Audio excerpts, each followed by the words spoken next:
Сайн бацхан үзэгчтэй та бүхэнд орой мэндийг хүргэж байна. Футбол ток нэвтрүүлгийн маань шинэ 7 хоногийн дугаар үзэгч та бүхэнд хүрэхэд бэлэн болоод байна. За өнөөдрийн дугаар нэг онцлогтой энэ бол шигшээгийн цугларал. За өөр нэг онцлог нь гэвэл бид дөрөв ерөөсөө ярилцах тохиолгүйгээр цэв синхронсгэлтэй бүгдээрээ хүрээд иржээ. За бүгд орой мэндийг тохирсон юм аа. Бид нар чинь Челсиг бүгдээрээ хүнддэг яа гэж би хэлээд тэгсэн чинь та гурав яг тэр Челсийн алга. Тэгээ ингээ хурж цэнхэр хувц өмсөд ирсэн баярлалаа. За зүгээр. Би бол ерөөсөө энэ ойр цэнхэр юм өмсөв. Ширээн дээр цэнхэр мэнхэрийг ерөөс тэрч хэрэг. Хүүхд тэнгэрийн Монгол бас. За ямар ч хэлсэн өнгөрсөн 7 хоног бол ингээд шигшээгийн цугларалт болоод амралтын өдрүүдээр лигийн тоглолтууд бол явагдсангүй. Гэхдээ эрэгчлийн дэлхийн аваргад ямар улсууд орох вэ гэдэг хувь заяа ерөнхийдөө шийдэгдээд 10 дугаар сард бол багтаад дийлэнх олонх нь дуусахаар байна. За тэгээ хэдүүлээ шигшээгийн тоглолтууд юу болов? За ямар баг дэлхийн аваргаас ер нь мултраад дуусч байна гэдэг талаар өнөөдрийг дугаараар хэдүүлээ ярих болно. За өнгөрсөн 7 хоног мэдээж нөгөө юу Европын урьдчилан шатны тоглолтууд бол PSN-ээр шууд амжилтгдаж хүрсэн. За эдгээр тоглолтуудаас онцлог тоглолтуудыг хэдүүлээ ярий. Энэ бол Герман, Люксембургийн тоглолт. Би ч одоо нөгөө Германы шигшээг дэмждэг учраас Германыгаа бол яаж ийнө гэж нөгөө бас ажиглаад хараад байгаа л да. Тэгэхээр яг нөгөө Словакт хожигдоод хэлсэн. Гэвч Словакт гай болох магадaltaй номер Ирланд гэсэн нэг тийм тооцоо байсан. Тэр бол яг биелжээ. Тэгээд яг хөө Люксембург бол Германы эсрэг бол ойлгомжтой байсан. Энэ зүгээр одоо жилийн Герман ч гэсэн сайтай л байна. Люксембургд алдчих гад л шүү дээ. Аяа бүчи. Юу аа. Тэгэхээр мэдгүй одоо яг дэлхийн аварга болоод ирэхийн алдад Германы шигшээг хэрэгцээг байна. Люксембургч бас хууц мууц авч байгаа шүү. Герман ч хоёр дэлхийн аварга хэсгээсээ гараагүй байгаа тий. Солонгос тожигдоод 18 онд тийм үү? 22 онд. 22 онд Япон Испантай тэнцсэн тийм. Тэгээ бүгд тоолоод гарч байгаа тий. Тэгээд одоо Герман яг шинэ залуучууд гарч ирж л байна л да. Браун Хамгаалт болохгүй наа. Германы шигшээгийн нэг тоглолт байхгүй болчихсон. Байхгүй. Хуучин чинь Герман бол хамгаалт Герман машин гэдэг чинь гол алддгүй барьдгүй байсан. Тэгээд тийм Герман бол биш болчиход байна оо. Биш болчиход байна оо. Ер нь жоохон сэтгүүл дундуур байгаа юм тийм үү? Тий, одоо тэгээд одоо чинь довтлогооны асуудал гэдэг ерөөсөө шийдэгдээгүй шүү дээ. Клозигоос хойш шийдэгдээгүй асуудал тийм үстэй. Мари Гомесийн үед шийдэгдсэн гэж хэлж болохгүй шүү дээ. Тий. За сая Набрыг бөмбөг тогтоохот нь гараараа ингээд гарын шуугаараа засцсан. Тэгээ улаан өгч байна. За ингээд Йозо Кимих торгуулийн цохилтын гимих зогч байна. Бас. Тэгээ яг Набри бол яг ингээд супер үлээ. Энэ өдрөл форм таагаад та. Шинэ Ультимаби чинь пенальтиг өстэй амар цогтсон шүү дээ. шууд подиумд ч тийм ээ. Лукас хийсэн цогцлыг харсан ирлээ. Юм тэг зохиор нөхөрлөлтөө Ультимаби. Одоохондоо шууд пенальти ирэх аваагүй л байгаа юм байна л да шгшээтэй. Аваагүй. Хаварц хүрээдэр бол баг гараанд гарах үгүй ч бас мэддэхгүй шээ. Тий. Яг Герман шиг яг одоогийн нэгдүгээр тоглогч нь бол баг Кай Хаварц байхаар байгаа л да. Хаварц хүрээд ирэн л дээ угаасаа дэлгэр хамаа. За ёстой нэг бужигнаа нундаас булан гэдэг чинь. Бас л хин Кимих шиг дээ. Яг нь Кимихийн хувьд бол Филипп Лам шиг одоо багийн маш сайн тоглогч болцоод л байгаа юм Германы. Яа шоонж байгаа. Вирцийн гоё хаалттай цогт байсан. За ингээд Германы хувьд дөрөвдөг хайрцаатай хожлоо. Йозо Кимих Германы шиг төлөө 104 тоглолтод оролцож Франц Бекенбауертай тэнцсэн гэж байна. За Герман ямар ч байсан хожлоо. Ингээд нөгөө эхний тойрогт хожигсныхаа дараачаар овоо нэг сүлийн тоглолтууд дээр ямар ч байсан хожлоо. Хэсгийн угаасаа тэг гарахаар гайгүй л дээ. Тэгээд тийм гайгүй л дээ. Тэр Словак хожигдогч юу гэсэн бэ? Дэлхийн аваргын урьдчилан шатны дах анхны айлын холбоод хожигдсон хожигдол гэдэг л шүү дээ Германы. Тий яг урьдчилан шатны Герман дандаа машинддаг ч юм. Гэхдээ бүр нэг ч хожигдож байгаагүй гэж амар юм дээ. Олон жил болсон л доо. Тэнцээ мэнцэл авдаг тийм. 10 тоглоод 9 хожоод нэг тэнцвэл тэр чинь бас тиймэрхүү тохиолдол зөндөө олон баг шүү дээ. Нөгөө талдаа Герман ингээд хожигдсон. Тэгсэн чинь нөгөө талдаа Умард Ирландын шигшээ баг бас юг хожсон. Словакийг талбай дээр хожсон. Тэгсэн чинь Умард Ирландтай холбоотой нэг зүгээр юм жижигхэн ч байх те. сонин цуврал үргэлжилж байгаа маань тэр хэдүүлээ харъя. Энэ болохоор Умард Ирландын шигшээ баг урьдчилан шатанд одоо Европын аварга, за Nations League, за дэлхийн аварга урьдчилан шат ингээд албан ёсны тоглолтуудыг оролцуулах юм бол талбай дээр 5 дараалаад хожигдсон. Хожихдоо нэг ч гол алдаагүй. 12 гол оруулаад нэг халгандаа гол алдаагүй явж байна гэсэн ийм цуврал байгаа юм байна. Тэгээ сая энэ цуврал 23 онд Европын аварга урьдчилан шатанд Данийг хоцсноос хойш Люксембург, Болгар, Беларусь, сая Словакийг энэ Германыг хожиж явах нөгөө талд нь. За энэс боссон ч тэгээд нэг айхтарч баг алгадуу. Үгүй гэхдээ Умард Ирландын хувьд бол бас хэцүү шүү дээ. Умард Ирланд өөрснөө чинь 12 оны Европын аваргад орсон тий. Хамгийн сүүлд том 16 онд орсон. 16 онд тий. Тэгээд Испанд бүр яач чадахгүй бүр алуулаа үстэй тий. Испанд бүр. Тэгээд баг хөгжөөний дэмжигчд нь баг нөгөө багийнхнаа дэмжиж зүгээр гэж дуудуулаад баг тий. Тэгжсэн багийн хувьд бол том амжилттай. Энэ Германы хэсэгч 4 багт хэсэг тий. 4 баг тий. Гэхдээ одоо энэ хэсгийг ингээ харахаар тийм байгаа байхгүй. Одоо нөгөө Норвегч нэг Италиг нэг бодоо болгосон шүү дээ. Тий. Нөгөө Гатузо ирэхээс өмнө. Тий. 3-1. Тэгэнгүүт Норвегч нөгөө Италиасаа бус багуудыг ингээ бас хожоод яваад байгаа байхгүй. Энд чинь болохоор Словак Германыг хожижингуудаа нөгөө дүүлийг очиж чадахгүй. Тэгээ Герман ч ямар ч асуудал. Умард Ирланддаа л дийлэхгүй байл гэж бодохгүй. Словакч. Тэгэхээр нөгөө Германыгаа үдсний хэрэг алга л да. Нөгөө талд чинь Норвег юусэн ингээл машин даал юм.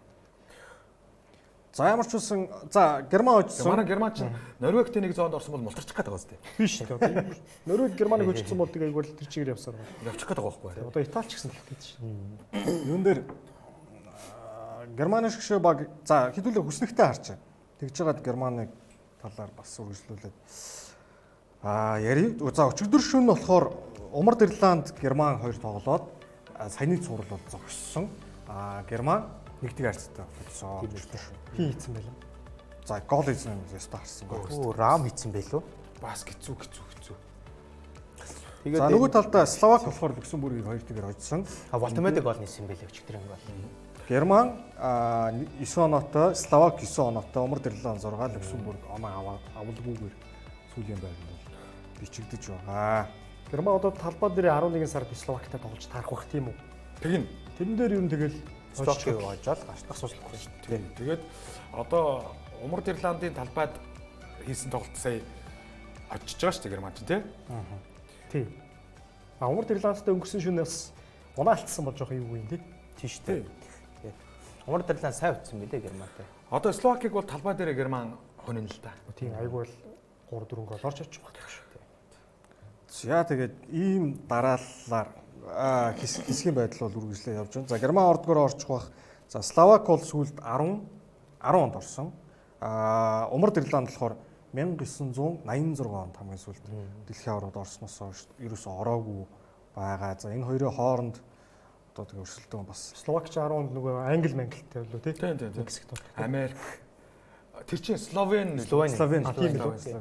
Словак болохоор Нидерланд, Италид орж ирсэн. Италийн шишээ молтордог үгүй юу? 3-1-ээр Словак Италиг хийж Тийм. одоо Марк Хамшкил одоо үе шүү дээ тий. За ийм байдлаар эйсэг үргэлжилж байна. Одоо тэгээд нөгөө Европ ядж хахад эрх нь 16 болов. 16 улсын эрх. Тэгээд 50 хэдээс 16-г шигших формат өөр юм. Нөгөө 50 хэдээс 8-ыг шигших формат шалгуур юм. Тэгэхээр хуваалтын хувьд ингээд саяны Герман дээр нэмэх нь ерөөсөө ойлгомжтой. Хуучин ч 13 байсан тийм. 3 баг. Тий. Өмнө 13 байдаг гэсэн. Хамгийн багаар нэмэгдсэн нэр нь UEFA болж таараа. Тий, UEFA. Яг энэ нөгөө ингэдэг юм байна. Нөгөө одоо дэлхийн аваргад оролцох улсуудын тоо нэмэгдээд ирэхээр хуучин нөгөө нэг 24 багт эсвэл 32 багт орчоод байдаг байсан улсууд бол 48-д бол бүр асуудалгүй орох болчихж байгаа. Бүр асуудалгүй. Ордог байсан улсууд бол харин нэмж улсууд л орох юм байлээ л. Яг тэр нөгөө плей-офф дээр бүдрээд идэг байсан улсууд. Тийм нөгөө зарим нэг тийм одоо англи жишээ нь дэлхийн аваргыг өнжижээлаа шүү дээ тий. Жишээ нь Итали өнжижээлээ, Франц өнжижээлээ тий. Тийм тохиолдол одоо дахиж хизээж гарахгүй л гэсэн үг юм. Тий. За юу хэсэг рүү? Ди хэсэг рүү орно. Ди хэсгээс Францын тоглолтыг онцолсонгүй. Нөгөө тоглолтыг нь бол онцоллоо. Энэ бол за Исланд, Украин, Исланд Рейкьявик хотод болсон тоглолт. Тий энэ хоёр ихний хагастай ёстой бөөн божиг намаас. хин хоёроор гарах гэдгийг тоглолт шүү дээ. Францын араас дагаад тий.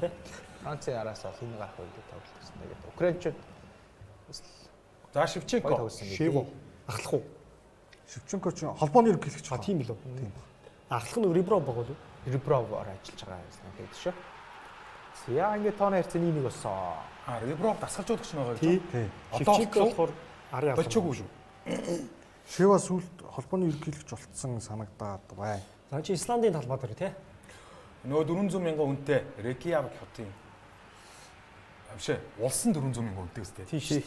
Reykjavik хот нь одоо эдийн 150 мянга гэж. За ёстой наад чиг зэрэгтэй сая амар зэрэгсэн байна. За ингээд эхний хац дуусах юм 3-1 болгосон. Руслан Малиновский. За Аталантад байдаг үстэй тийм Малиновский. За явсан болоогүй. Бууж өгөөгүй. Шумбуж мөр гэж байгаа шүү дээ. Гойч пас, гойч хийжээ. Альберт Гудмундсен 3-2 болгосон. Хуба. 3-3. За энд Андре Гудьонс нөгөө Айдрын хүн. Голын дамжуулт өгсөн байлээ. Энэ болгож өгч байгаа. 3 үед амтс үлэм хүчин гарч иж байгаа юм зү тэ. Тий. За 3-3 болгоо. За нэг оноо авахнуудаа гэтэл байдгүй. Тогтоохгүй зөвхөн сая. Газартаа хавсарчих шиг бол. Иван Калюжны 85 дээр Чарятко Дандаа солгоо үлгүүд орох гэж байгаа юм. сүмцгсэн. Тий. 2 болоод ирсэн. За ингээд 5-3-аар Украины шгшээ баг ямарч байсан Исландыг талбай дээр нь буулгаж авсан. За нөгөө талд ингэснээр одоо нөгөө 2 дугаар байрны төлөө хөрсөлдөөн жоохон ялгаа заг бол үүсгэж чадсан байх гэж харж байна. Тэгтэл жоох тий. Нөгөө талд нь юу тоглосон? Франц Азербайжантай тоглоод тэр тоглолтын дээр Килиан Эмбаппе дахин гол оруулсан. За Эмбаппегийн хэдүүлээ голын цувралыг дахиад Амар гол хийсэн бэл тий. За Украинаас хоошоо сая 9 сарын шгшээгийн цугларалтаас хоошоо Исланд, Сосидад, Марсель 10 тоглолт дараалтсан байсан уу? тий 10 тоглолт дараалал гол оруулсан. 14 гол оруулж 4 голын дамжуулт өгснөхийн дараа гинтчихсэн. Асаа Азербайжан дээр шүү дээ. Азербайжан дээр нэг 80 дээр үлээ сууя гэдэг өөрөө суучсан лээ. Гинтчихсэн юм тий. гинтсэн. Тэгээ хөнгөн үү тий. Нэг ноцтой бол биш. Ноцтой бол биш. Тэгтээ Шагаа юм уу? шгшээгээс цуглартаас бол бицсэн. За тэгээд хэнийг Мастантоног бас Аргентины цуглартаас буцаацсан. Хин Энцос яа лээ. Жижигхэн гэмтэл аваад. Тийм биз дээ. Аргентин шиг. Аргентин Венесуэла гэж тоосон тий. Тийм л. Колумби юу? Өмнөд Америкийн сонгон шалралтуудад дууссан бүгдийг Зөвхөн хийгээл яваад байгаа шүү. Одоо дан хөсөл хийсэн явж байна. За ингээд ийм байдлаар Килиан Эмбаппе ямар ч байсан гол оруулсан цуврал нь бол ингээд гэмтлэлээр цааш үргэлжлэх нь үгүй гэдэг нь бол тодорхойгүй боллоо. Дисхийн байдлыг хэдүүлээ хамтдаа харцгаая. Францтай хэсэг Франц, Украин, Исланд, Азербайжан гэсэн дараалал явж. Өдөр шөнө Исланд харин талбай дээр Францыг хүлээж аваад 2-2 харьцаатай тэнцсэн болвол Украин Азербайжаныг одоо Польшид тоглосон байлгүй дээ. Тэр тоглолт 2-1 харьцаатай Украин хожсон. Ингэснээр Украин 7 оноотой, Исланд 4 оноотой, Азербайжан 1 оноотой, Франц 10 оноотой байдлаар явж байна. За тэгээд 11 сард үлдсэн 2 тоглолтууд нь явагдаад 1-р байр бол шууд ирэх аавна. 2-р байрны багууд бол тэгээд нэмлэгдээд цаашаа 12 хэсэгтэй байгаа тийм. Европын бүсч 12 хэсэгтэй тийм. 12 хаа. Тэгээ Украиний хувьд бол одоо хэцүү л болчихж байгаа тийм. Одоо тэгээд 2-оор гарч байгаа Украинаас чанга баг үзэндээ байгаа шүү дээ. Тэ. Итали айгуул 2-оор гарах магадлал өндөр байна. Ямар ч гэсэн Эстони хожиж जैन лээ тийм. Эстоны талбай цаа очоод 3-1 хоцсон байсан. За Францын хувьд ийм байна. Өнгөрсөн 2 дэлхийн аваргын финал. Мбаппе өчигдөр тоглоогүй лээ тийм. Харин буццсан. Энэ Азербайжан дээр тоглоод буццсан. Ер нь Мадридийнхэн газ тэр хин Болорын товын гээд нэг дээр үед нэг дуудагдчихсан нөхөрч дуудагдсан. Сая гол хийчихсэн шүү дээ. Тийм билээ. Өчигдөр баг хэдэн он дуудагдчихсан юм бэ? 18, 19 онд дуудав. Лавл 5 6 жил болсон тий. Юунд байсан шүү дээ. Марсельд байсан шүү дээ. Ньюкасл байсан бас. Тийм лүү. Тийм нэг ирсэн. Товын солгоо хэлтэй. 19 онд унж татаад билүү хайчилж билүү өшүүлж гол хийгснээсээ 2000 хэдэн зуун өдрийн дараа сая юун дээр Азербайджан дээр бас хайчилж өшүүлж голцсон. Байлээ. Тэгээд Лилд байгаа юм байна. Тэгсэн чинь Лил хамгийн сүүлд Лилээс чигшээдээ дуудагдаад гол хийсэн тоглогч 1950 хэд он гэж байна. Лил чинь чигшээдээ хүн явуулдаг юм байна. Явуулсан хүн гол хийж. Чигшээдээ явахаас өмнө томчт юм л та тий. Гэхдээ одоо бол Лил бол ихтэй дажгүй байгаад байна сүүлийн үед тий. Тэгээ жирүү мөрөө очсон. Тий. Тэгээ нөгөө Пае Мая чинь дуудаж явах үед л буудаж байсан мэт тий баг. Товын тэгсчтэй. За ингээд Франц хэсэг бол юм байна. Хитрхи том нэг багтаа хэсэг бол ингээд ерөнхийдөө бараг суглаа эхнээсээ тодорхой хоёроор хийнэ гэдэг нь л сонирхолтой байдаг. Тэгтэл нэг баг за 2-чгүй 3-чгүй болчих гээд байна. Тэр багийн зүйлээ тоймн эхлээд харъя нь бол Швед, Швейцарыг баларсан байлээ. Энэ гоё баг одоо найраг болчлоо одоо. Тэг найраг болцсон шах байл тий. Шведд одоо нэг сайн тасалжуулагч очиж лайхтар баг бүрдчихэд байгаа даа гэж. Шведч коуч юм аа. Швед одоо энэ Исаак ч бүгд байгаа үстэй. Байгаа. Исаак байна, Йокерис байна. Шведийн коуч Йондал Томсон. Тийш шүү дээ. Данийн одоо Блэкбурндээ байсан биз дээ өгнө. Нодлон өөрчлөн. За ёстой тэр их бол санахгүй байна. Чемпионшипийн Блэкбурнийг дасгалжуулж ирсэн. Тийм. Йондал Томсон. Миланы алдарт тоглогч үү дээ. Данийн шиг. Тэгээд Швед чинь анх удаа өөр орны тасгалжуулагч энэ төр авчирсан гэсэн үг үү? Ба нэг тим бичсэн байсан гэж хэлж байгаа. Тийм. Дан дотроосоо явуулдаг гэсэн шүү дээ. Тэгээ Марсан гэл зөндөө сайн хүмүүс байж шүү дээ одоо Шведэд. Тэг яг Швед арагшаага сайн хүн байхгүй юм. Хойдол нь одоо нэг Германы шид ойртолцоо байгаа. Швед бол маш нэг тоглолттой шүү дээ. Тэгээд маш олон жилийн хугацаанд 4-4-2 гэдэг одоо сонгодог байрлалаар тоглодог байгаад байгаа тийм. Одоо тэгээд тэр Шведийн нэгт гэж одоо яригдсан зүйлсээс жоох алдагдсан л байлээ л дээ. Шака. Яг нөгөө талаасаа Швейцар сайн л байгаа юм л да. Швейцар мундаг байна. Яаж энийг хадгалаад байна бас сони шүү. Швейцарын бүрдүүнийг харангуй тийм супер сетийнхэн байхгүй. А гэхдээ нэг тийм шигшаагийн уламжлалаас Швейцар дээрс яваад байна тий. Гэхдээ одоо тэгэл болоо нөө манай Сити хамгаалагч нөгөө нэгэрч юм блэ. Аканжи гэл тэгэл Ширдан Шакирич одоо шигшээгийнхаа амьд бурхан болчиход шүү дээ. Швейцар тэгээд бүр дэлхийн аврах юм Еврод орчоод хэсгээс бүр гарчдаг тий. Тэгдэг. Гранит Шака. Яаж игээд гарч хоёроор 92 оны ангийнх нь гол одоо судсан нь яваад байгаа юм л та. За энэ бүр тоглолт дуусч байгаа эцсийн цэгийн Йохан Манзамби энэ одоо наад гэдэг нөхөр. Би өөртөө танихгүй юм лээ. Өртсөн шилэн Швейцар ангид юм аа. Тэгээд яг үндсэн тэмцээнд орохоор нь өрсөлдөгч байж чаддаг. Одоо ингээл доор нь хамт банд одоо Итали метал орчхороо доор нь орчод идэг шүү дээ өртсөн шилэн. Тэнгүүтээ яг үндсэн тэмцээнд орохоор. Тэгээ Швейцар ингээд дэлхийн аваргаас бол хэсгээс гараад 16-д ч юм асгчдаг нэг тийм л баг байгаад байдаг шүү дээ. Тэгээ одоо 48 баг байхаар яах юм 8 тасагдах юм аашаа тийм. За, Швед талбай дээр хүлээж аваад байдаггүй. Гадаад засгалжуулагч авчираад байдаггүй. Ингээ хожигдсон. Тэгээд би яг хуу Швед ерөн сүүл том тэмцээнд яалаа даа гэсэн чинь 18 оны дэлхийн аваргад орсныг нь санаад байна. Тэгээд харсан чинь хэдүүлээ Швед өртсөн шатнд сүүлийн 2 том тэмцээнд яасныг нь харъя л да. Жишээ нь 22 оны дэлхийн аваргын өртсөн шатнд тоглоод Испанийн ард орсон 15 оноотой Грек гүрж Косовогийн дээр бол яалчгүй нэг зангараг байгаа тэрүүгээр бичигдсэн. Тэнгүүтээ плей-офф руу шалгараад плей-оффын хагас гишүүд Чехийг 1-р хоцсноо. Финалд нь Польшид 2-р хожигдоод Польш дэлхийн аварга руу орсон. Швед өөрсдөө мултарсан. Тэгсэн сая Европын аваргын урьдчилан шатнд тоглохдоо Австрийн доор бүр 9 оноо хоцорч орсон байх юм. Бэлэг Австртай хэсгээс Швед ингээд том муу тоглоод 3 дугаар ойронд орсон. 2 том тэмцээний дараалаад ингээ баг өнчилчлээ шүү дээ. Одоо 26-ныг оруулаад. Швед нөгөө хамгаалт хэцүү юм байлаа. Дундын хагасууд ч бас яг төвийн хагас хамгаалт бас тийм таньдаг том нэрнүүд бол ерөөсөй байхгүй л хэлээ. Тэгээ одоо Азербайджан Тоглоомд нэг хэдэн том хүмүүс байгаа даа. Тий. Гол мундаг болчиход байгаа шүү дээ. Кулушевский байгаа, Иланга байгаа юу? Иланга ч Швед тест тий. Иланга. Тэд нар ч дандаа тэгэл жигүүр болчиход байгаа. Кулушевский Иланга хоёр ч ерөнхийдөө баг нэг байрал дээр болчиход байгаа юм байна. Хоёулаа жигүүрлээ. Тэгэл урд нөгөө нэг хоёр амир Премьер лигийн хоёр супер байна. Тэгэл хойшоо мэдгүй. Хэцүү. Урд нь дахиад ч хүмүүс байгаа. Одоо бас нэг ямар лаарсан марсан билээ тэр чинь бас нэг бөөрнлид байгаадсэн тий. Тэр чинь бас л эвгүй ш сайн. Одоо тоглооны бол хүмүүс байгаа л. Тэр 7 хоногийн өмнө онцсон нэг хин байна. Одоо Руни байна. Тэр тоглооны айгүй өндөр потенциал тагас хамгаалагч гэж байгаа. Үг бол Ларсон ч юм байгаа л. Тийм тэгэл Ларсон байгаа. Өнөөдөр Ларснуудын нэг нь Ларсон. Өөгөө Ларсон байна. Тэгээ одоо Бергвал байна. Дахиад нэг 2 жилийн дараа эдгээр бол ингээд зөв засгалж өччих юм бол айгүй аюултай байгаа болно шивэд.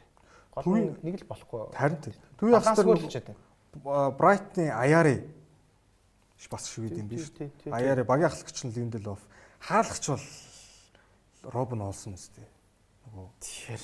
Тэр бол бас хаалгач дээр болж байгаа. Яг нөгөө дундлын шугам бас жоох хэцүү л яваад байгаа байхгүй. Одоо Линделов ч бол бас яг хэцүү доктортой тоглогч биш шүү дээ. Хэцүү тий. Шивэдийн нэг хойдлын 4 гэхээр л нэг тийм 4 амар амтан зогсож идэв. Энэ бол бүр яг хамгаалалт тийм өдөртөх хэмжээний юм биш л дээ тий. Хажууд нь бас нэг найдвартай юм байж ижил хайгаад тоглолт шүү дээ. Тий. Хэдүүлээ хэсгийн байдлыг хараа. Ер нь баг үсгэлчингийн үлгэр болдоггүй юм бол шивэд дэлхийн авраг болохгүй үндсэн дээр шүү дээ. Ийм шивэд орж ирээд. Өчигдөр шөн өөрсдөө Косовог талбай дээр хүлээж аваад нэг тэгэр хожигдсон. Тий. Тэгээ одоо ерөөсөө ганцхан оноотой Словен болохоор Швейцартаа гоолгүй тэнцсэн. Словен 3 оноотой, Косово 7 оноотой. Косово ер нь баг плей-офф руу орж байна уу да. Швейцар баг том баггүй хэсэг болоод байна тий. Косово ч одоо номер 1 хашир Ведат Мурики байж байгаа үстэй. Тий. Косово плей-офф орж магадгүй л харагдаад байна. Яг гоо Шведэд нэг боломж байгаа нь Швейцар Словен 2 хожино. Тэгээд Косово оноо авахгүй гэсэн нөхцөлтэй юм байл л дээ. Тэр баг худлаа. Онлын хувьд бол байгаа л дээ. Онлын хувьд бол боломж байгаа Шведэд. Тэгээд худлаа авах.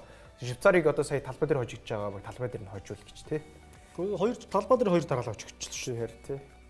Одоо тэгээд нөгөө хоёр нэг бол зочлоо юм. Энэ 11 сард Шведийн шиг баг шин дасгалжуулагчд орж ирнэ угаасаа. Одоо Йондал Томсныг явуулах ах уу? Гэхдээ ерөөсөө Швед Косовог л хожих хэрэгтэй байсан байхгүй. Баг сүүлийн тэр харин тийм шүү дээ. вариант тэр шүү дээ. Одоо яг энэ дээр цэнгэлээ нөгөө яриг дахиад маневр чадахгүй байхгүй. Одоо ингэ дуусаа Швед тий. Дахиад сонсомоор сарын дотор уу? Тий. Одоо энэ жирөөс 3 сарын дотор 2 сарын 60 хоногийн дотор дэлхийн аварт орох асуудлыг ингэ шийдчихэж байгаа байхгүй. Өмнө нь бол ингэ бүтэн хавар тоглолтод тэр жил явдаг гэсэн 12 сарын хугацаанд багууд маневр хийдэг. Одоо Шведийн бүтлгүүтэл сая 3 дугаар сард гарсан болвол 6 дугаар сарын тоглолт руу орж ирэхдээ жоохон засварлцдаг. Тэгээ 6 дугаар сард болохгүй байх юм бол дахиад 9 сар, 10 сар, 11 сарын тоглолтууд ингэ тойроод бараг нэг бүтэн жил ингэж тоглолдог гэсэн багуудад аягүй том боломж олгодог байсан. Одоо энэ гэхдээ дараагийн юугаар сонгон шалгаруулалтаараа засагдах байлгүй дээ. Энд ч сая нэг талаар аягүй муухай байхгүй тий. Ерөөсөө ингээл 60 минутаар уучраа олохгүй бол 4 жил дахиад үнжихнэ. Ялангуяа нөгөө 4 багтаа эсгүүт чинь ингээд байгаа хөө хэцүү. 5 багтаа эсгүүт чинь бол нөгөө 6 сард 2-2 тоглолцсон шүү дээ тий. Тэнгүү 4 багтаа эсгэр орчингууд яг ерөөсөө цэвэр 60 хоног. Тийм тэгээд нөгөө шгшээ багч нөгөө талд байжгаад гинт цуглардаг. Гинт цугларсан улсууд чинь янз бүр тоглолдог шүү дээ. Нэг бол сайн тоглолдог, нэг бол муу тоглолдог тий. Тэгээ нэг тийм хоорондоо ойлголцолгүй байж тааруул тэр ирчээрээ мултрах нь шүү дээ. Тийм тэр ирчээр одоо мол. Одоо тэр ирчээрээ шивэд мултраж ийн гэдэг ч юм уу тий. Гатузол зодоод явуулаад байгаа болохоос биш. Италич бол яг ойлголцоогүй байгаа шүү дээ. Явах гад энэ Итали мултрах гад. Тий. Плей-офф руу оронгууд Италиас яндаагүй байгаа шүү дээ. 18 онд үнц 18 онд шивэдэд бүр хожигдсон шүү дээ. Шивэдэд хожигдож мултарсан. 22 онд нөгөө юунд Оморд Македоныг хожоогүй. Тэгээд бай болсон тий. Одоо дахиад плей-офф руу орох бол эвгүй шүү Итали. Нэг тоглолтод гарчих юм бол тэгэл хэцүү шүү дээ тий. Италид мултарч магадгүй л. Хуучин формат баталгаатай бол биш тий. Хуучин форматын аврагуудын лигийн хэсгийн шатнаас богинох юм байна шүү дээ. Тий. 4 жилийн нэг явдаг тий. Тэгэхээр энэ одоо дараагийн нэг дэлхийн аваргын сонгон шалгаруулалтанд засагдах байхаа. Уул нь санаагаар болдог бол нөгөө Nations League-ийн нэг лиг ингээд давхар яваад байгаа шүү дээ. Энэ чинь сонголт одоо жилдээ дуусгаад тэрнийхээ оронд нөгөө 3 сард нь дэлхийн аварга хийгээд 6 сард нь нөхөрсгөө хий, 9 сард нь дэлхийн аварга хий, 10 сард нь нөхөрсгөө хий, 11 сард нь дэлхийн аварга ч юм нэг жоохон дамналтуулаад уул нь болдог бол тэгчмээр байна. Тэнгүүд нөгөө яг нэг уучраа олцсон байгаа багуудад болохоор аюу амар юм болчиход байгаа биз? Тий. Яг тэгвэл баг ингээд нодлонгийн нөгөө нэг өмнөх Европын аваргаар тоглосон бүрэлдэхүүн баг өөрчлөгдөөгүй энэ төр багууд байгаа шүү дээ. Тэднэрт болохоор амар даваад болчихсон. Тэнгүү шин дасгалжуулагчтай болсон, шинээр гарч ирж байгаа тамирчтай нөгөө байрлалууд дээр хин дээр үү, алийг нь тоглуулах уу гэдгээ гайхаж ядж байгаа тийм багууд бол хэцүүлчихдэг. Хэцүүцтэй. За хэдүүлээ эхний хэсгээ завсарлуулъя. Европын шатны 3 хэсгийн талаар A, B, D гэсэн 3 хэсгийн талаар өнөөдөр ярилцлаа. Нэвтрүүлгийн ерөнхий ивент тэтгэгчээр Woohome, нэвтрүүлгийн ивент тэтгэгч Skytel, нэвтрүүлгийн алтан ивент тэтгэгчээр өөрийн бараг сэрээ Tiger брэнд ажиллаж байгаа дуулахад таатай байна. Эсвэ хугацаанд завсарлаад дэлхийн аваргын сонгон шалралтын талаар яриага үргэлжлүүлэх болно.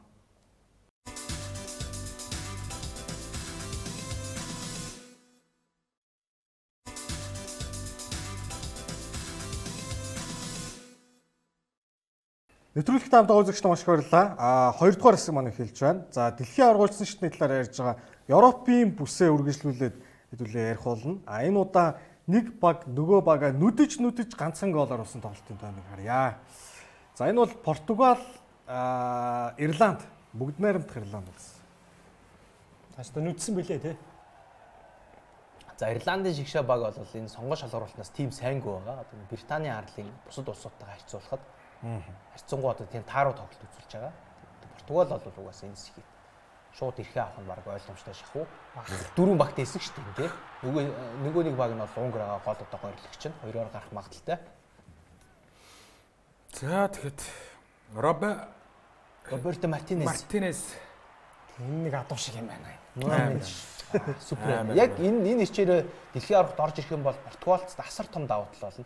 Энэ ирчээр нь хадгалаасаа л гэж одоо хүсгэр байгаа да. Нуно мэдэж шүү. Португалийн баг гол X factor бол Нуно мэдэж байхаар ах шүү. Би хаа маань гэсэн. Мундаг. Келихэрч слово идэм хаасан шүү те. Тэгсэн байлгаар айхтар байх. Гоё алж байгаа шүү те. Яг одоогийн Португалийн бүрэлдэхүүн бол маш одоо тийм хол явж магадгүй бүрэлдэхүүн шүү дээ дэлхийн аваргад.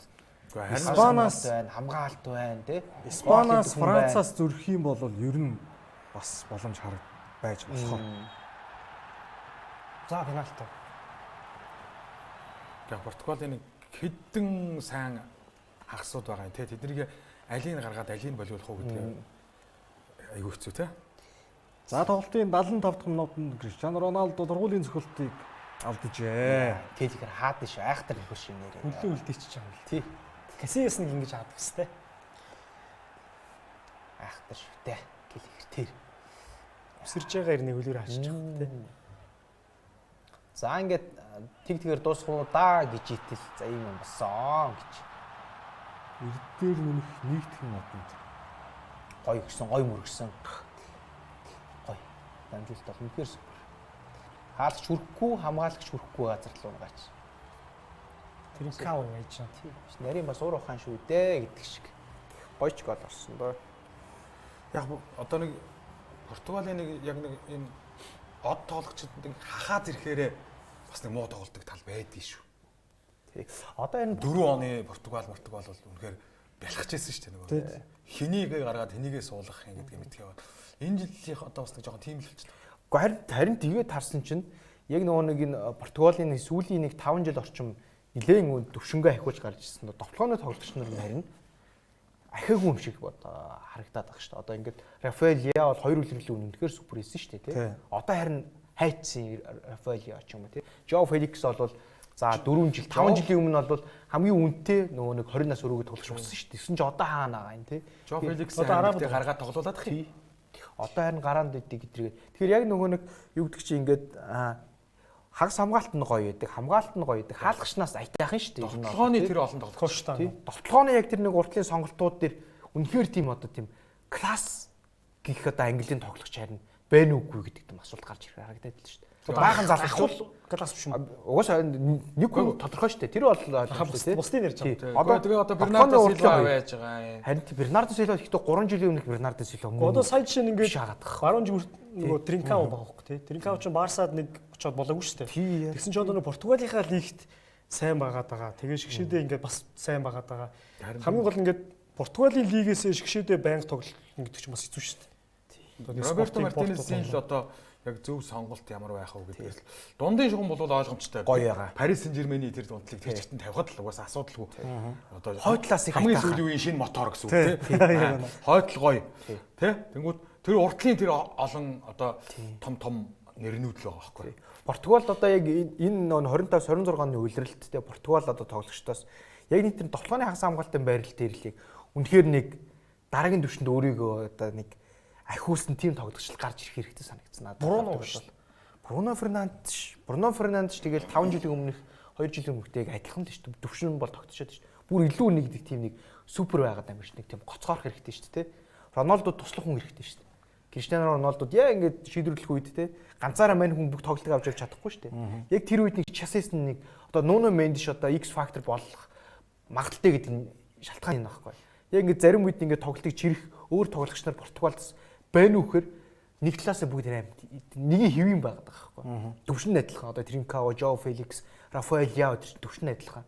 Тэгээ нөгөө цоорох нэг ганц нэг хүлээлттэй нөгөө тий одоо Сержо Консесао бүгд нэг төвшин гэх байна. Юу нэг ахын артлын гурван байр.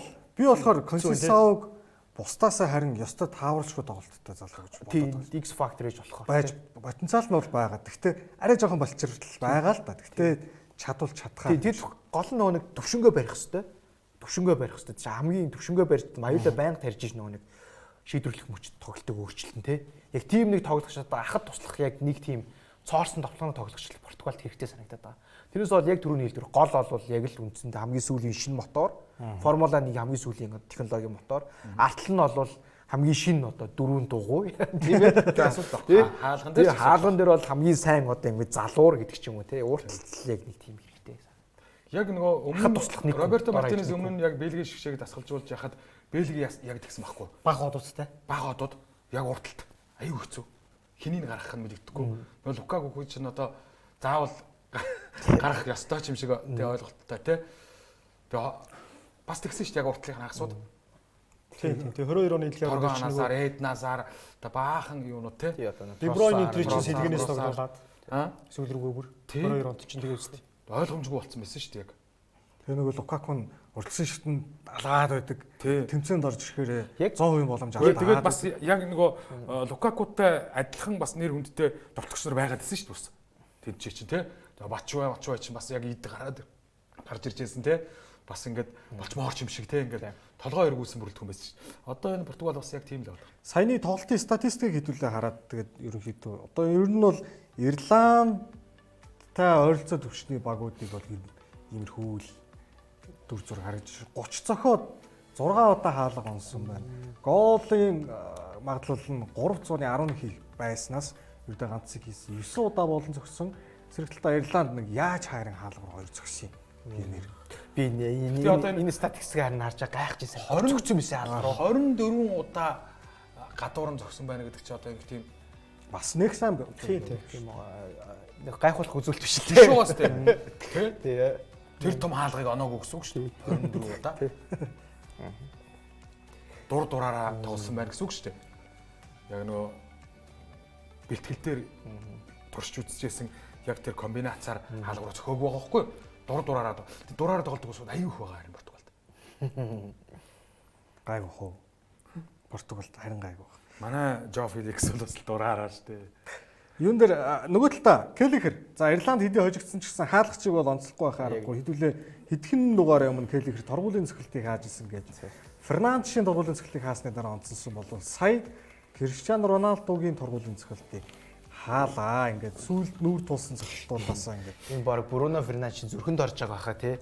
Миний цохилтыг хаачлаа. Одоо Роналдо матч хийнэ гэсэн чинь байхгүй хаац. Би үгүй цогцох гэсэн чинь Роналдо бас алдчихлаа. Ер нь бол маш одоо Европын лигүүд дотор байгаа хамгийн мэдрэмжтэй хамгийн өндөр хувьтай хааж байгаа хаалгач бол яалч одоо Келлихер бай шүү. Харин одоо Манчестер Юнайтед чинь Келлихерийг сонирхохгүйсэн л гайхаад байдаг хөөхгүй тийм шиг тий. Энэ бол гэхдээ Манчестер Юнайтед одоо энэ хаалгач Келлихер шинэ хаалгач дажгүй юм шүү. Дажгүйгээд бас харж лээ тий. Ганц ламын гэдэг. Техникийн тоглолттой сайн юм билээ. Энэ бол өмнөхөөдөөсөө сайн юм билээ. Тэг яг Европын лигүүдийг л нөгөө Фрайбургт нэг хаалгач байгаа. 5 пенальтаар алаачдаг. Хатуу болоо гэдэг. 5-ыг дараалж хаачдаг шүү. Келлихер ч одоо энэ үлрэлийн 2 дахь нь уу тий Фернандешийг аваад. Тэр Эмбапег хаадагч нодлонгийн аврагууд илэг баг. Салах бас алдчихдаг. Тий. За ФС-ийн байдлыг хэдүүлээ харъя. Тоглолтууд нь болохоор өнөө шөнө юм байна. Дараагийн төргийн тоглолтууд нь F-хэсэгт Португал, Унгар, Армян, Ирланд гэсэн байдлаар. За Португал бол 3 тоглолтоос 3 хожсон. Унгар 4 оноотой удаалж байна. Армян бол 3 оноотой байгаа. Армян одоо Ирландын талбайд Өнөө шин юм байна тий. Тий өнөө шин 245-аас Унгар болохоор Португалийн талбайд зочлох байна. За энэ бас гоё тоглолт. Энд тэгээ одоо нөгөө Ирланд нь нөгөө нэг Арменийга талбай дээр одоо бол аягүй бол бас юу яана. Тэ? Айгуу гэж юу. Тэ. Ирланд нь. Ирланд залчихгүй. Харин Ирланд нь залж шít Арменийга. Талбай дээр. Армен ч одоо манай Мхитрян ба түүний нөхөд байгаа шүү дээ. Тий. Одоо хүртэл байгаа юу? Мхитрян ч байлгүй яах юм бэ шүү дээ.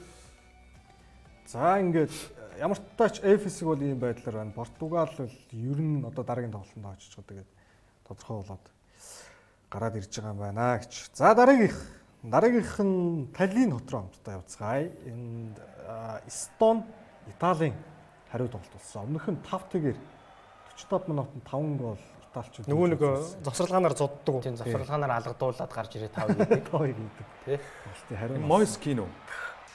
Энэ удаа харин тэгж завсарлагаанаар алгадуулах шалтгаан бол бага байсан. Эхнээсээ алгадуулсан гарч ирсэн гэсэн. Өмнөх нь травматай болсон байна шүү дээ. Одоо эхнээсээ хөмсгөн дээр лент байна. За Мойскины энэ минь бол яг Эстон хамгаалагч дээр л хийж байгаа. Эстон дээр ийм хийлгүй яах. Эстоны хамгаалагч сүлээд бас сайн баг шүү дээ. Гэхдээ яг дэлхийн шилдэг хамгаалагч нар бол Мойскинийг ингэж алдахгүй шүү дээ. Бас эвгүй те? Эвгүй те. Димарко юм. За ингээд алдсан дээр прессинг хийснэ ач гарсан. Гэхдээ энэ Эстоны хамгаалагч нар үнэхээр яалтчгүй яг тийм.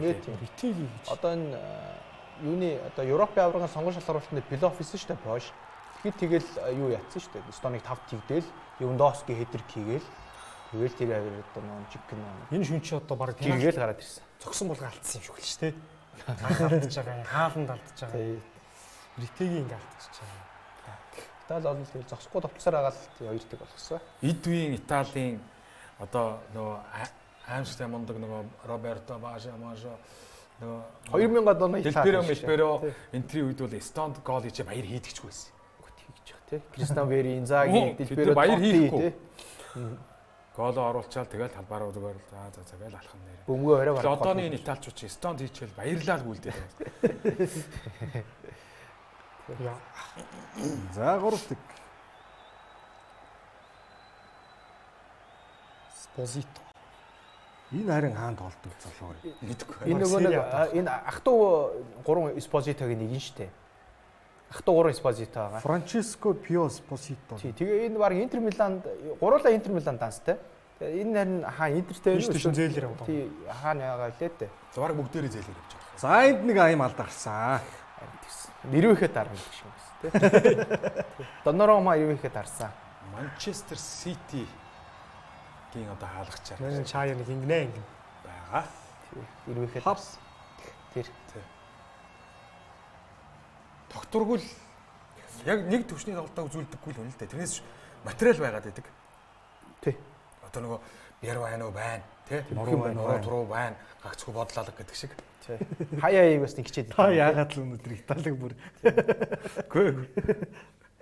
За 3-1-ээр Итали ингээд хоцсон. Мойскин гол хийсэн чинь энэ нөхөр чинь бас нэг юм зүгээр бүр нарийн задлал нэг юм үзүүлэлттэй байгаа юм байна. Дэлхийн аварга урьдчилан шатны тоглолтууд дээр 4 тоглолт дараалаад гол хийсэн. 22 оны урьдчилан шатнд Литвт хамгийн сүүлд тоглохдоо гол хийгээд тэгээ сая Эстоны өмнөх 5 тэг дээр нэг хийсэн. Израилийн эсрэг дубль хийсэн юм байна. Сая Эстоны эсрэг нэг гол хийсэн ингээд дэлхийн аварга урьдчилан шатны 4 тоглолт дараалаад гол оруулсан 4 дахь тоглогч болчиход байна. Италийн түүхэнд Луижи Рива 68-аас 72 оны хооронд 5 гол, Роберто Баттега бас 76-аас 77 оны хооронд 4 гол, Филиппо Инзаги 2000-аас 2001 оны хооронд 4 тоглолт дараалал гол хийжсэн. Одоо дахиад нэг хийчих юм бол бүх цаг үеийн рекордтой. Тэнцэх нэ гэж. Мойскины хувьд ямар ч Фьорентинада байгаа тийм. Тэгээд Италийн шгшээд дуудагдаад ирлээ. Гэхдээ Мойскин Ретеги 2 Ретеги Скамака гэж гурван тоглогч байгаад байгаа. Уртаашаа оргүй шүү. Уртаашаа оргүй шүү. Гуруулаа дундаж.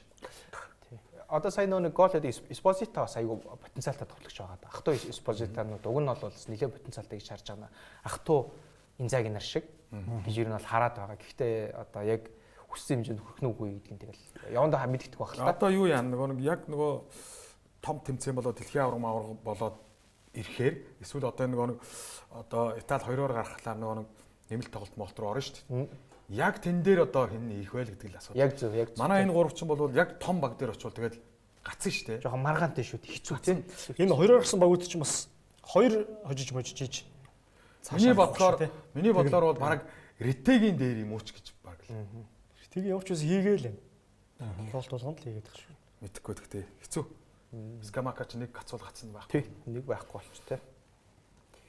Тэгээд одоо энэ хавар плей-офф их баха. Одоо 11 сард тоглоод за Итали 2-оор гарлаа гэж бод 3 сар шийдэж шүү дээ. 3 сард 2 тоглолт хийгээл тас гэл. Хэрвээ гарч чадахгүй бол энэ ч одоо 3 дэлхийн авраг дараалал гарчаа. Үгүй тийм тий.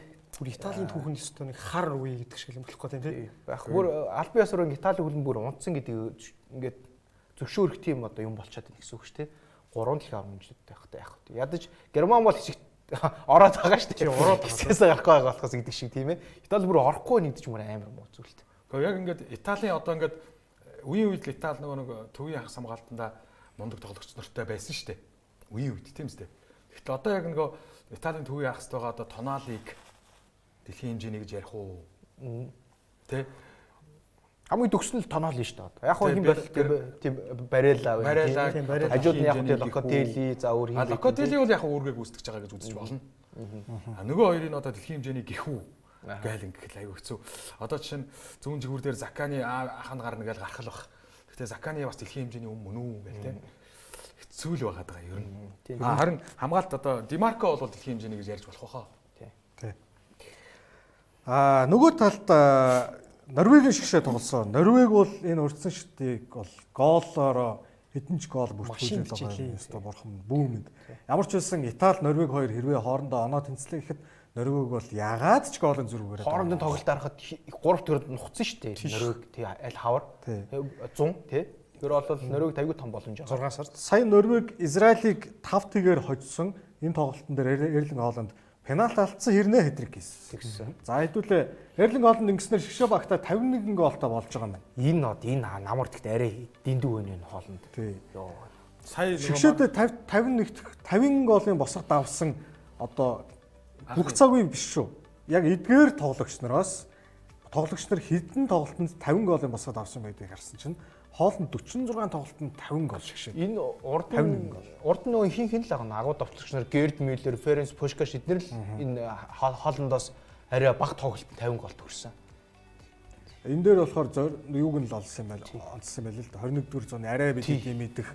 Одоо Кейнийг харахад 71, Неймар 70. Манай Memphis Depay ч н одоо хэдэн тоглолтод 50 гарч чаддаг юм бэ?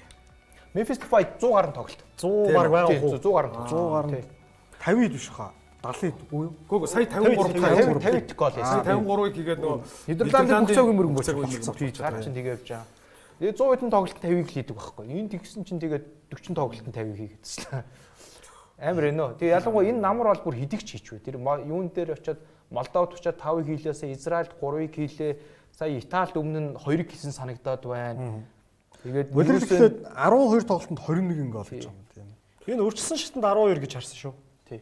Өрчлөн шатанд 12 ахгүй. 12 гэхээр 6 сараас хойш 12 хийсэн гэсэн үг. Зөвхөн шгшээгийнхэн гол. Тий, шгшээд. Тий, одоо энэ чинь урьдчилсан шатанд ингээд Норвегийн шгшээ 5 тоглоо 5 очиж байгаа 15 ноттой. Норвегийн 5 тоглолт нь 12 болохгүй. Норвегийн одоо өмнөх хамгийн алдартай давтлагч нь Тор Андре Фло юу? Тий, Тор Андре Фло, Жон Карви хоёр л ахгүй. Тий, Жон Карви ч их амар алдартай байгаагүй үстэй Астон Виллагийн. Яг хоо гайгүй байсан үү? Валенсид айгүй сайн байсан тий. Яг аргуудын лиг хагшид тоглодог.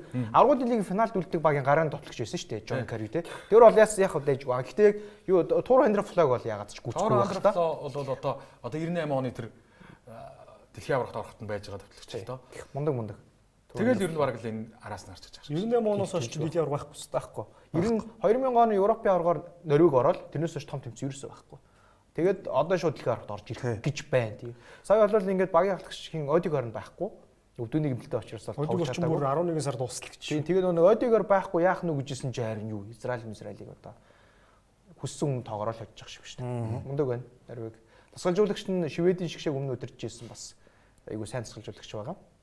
Шведийн шгшээг нь 18 дэлхийн аваргаар ингээд юуны 21 оны одоо Европын аваргаар залж явж исэн тасгалжуулагч бол байж байгаа. За ингээд Хооландын хувьд ингээд 46 тоглолтод 51 гол гэдэг бол бас л арай амар үзүүлэлтэн. Тэгээд зөвхөн Норвегиудаа харсан чинь бас зүгээр ийм л юм байна л да. Энэ 100 гарснаас хойшоо хэтрик хийсэн. За дор хаяж 3 гол хийсэн тоглолт нь Хооландын хувьд жигшээд 6 юм байна. Бусад бүх Норвегийн ард түмнийг тооцоход нийлээд 5 юм байна. Тийм. Угаасаа баг Хооландаас өмнө нэг тоглолтод 3-ыг ч хийдэггүй байсан. Бүгдээр нь нийлээд. Арай дэндүү байгаа юм байна. За Айсхийн байдлыг нэдүүлээ харъя. Норвег 18 оноотой, Итали 12 оноотой. Манай Итали аман үзүүнд л.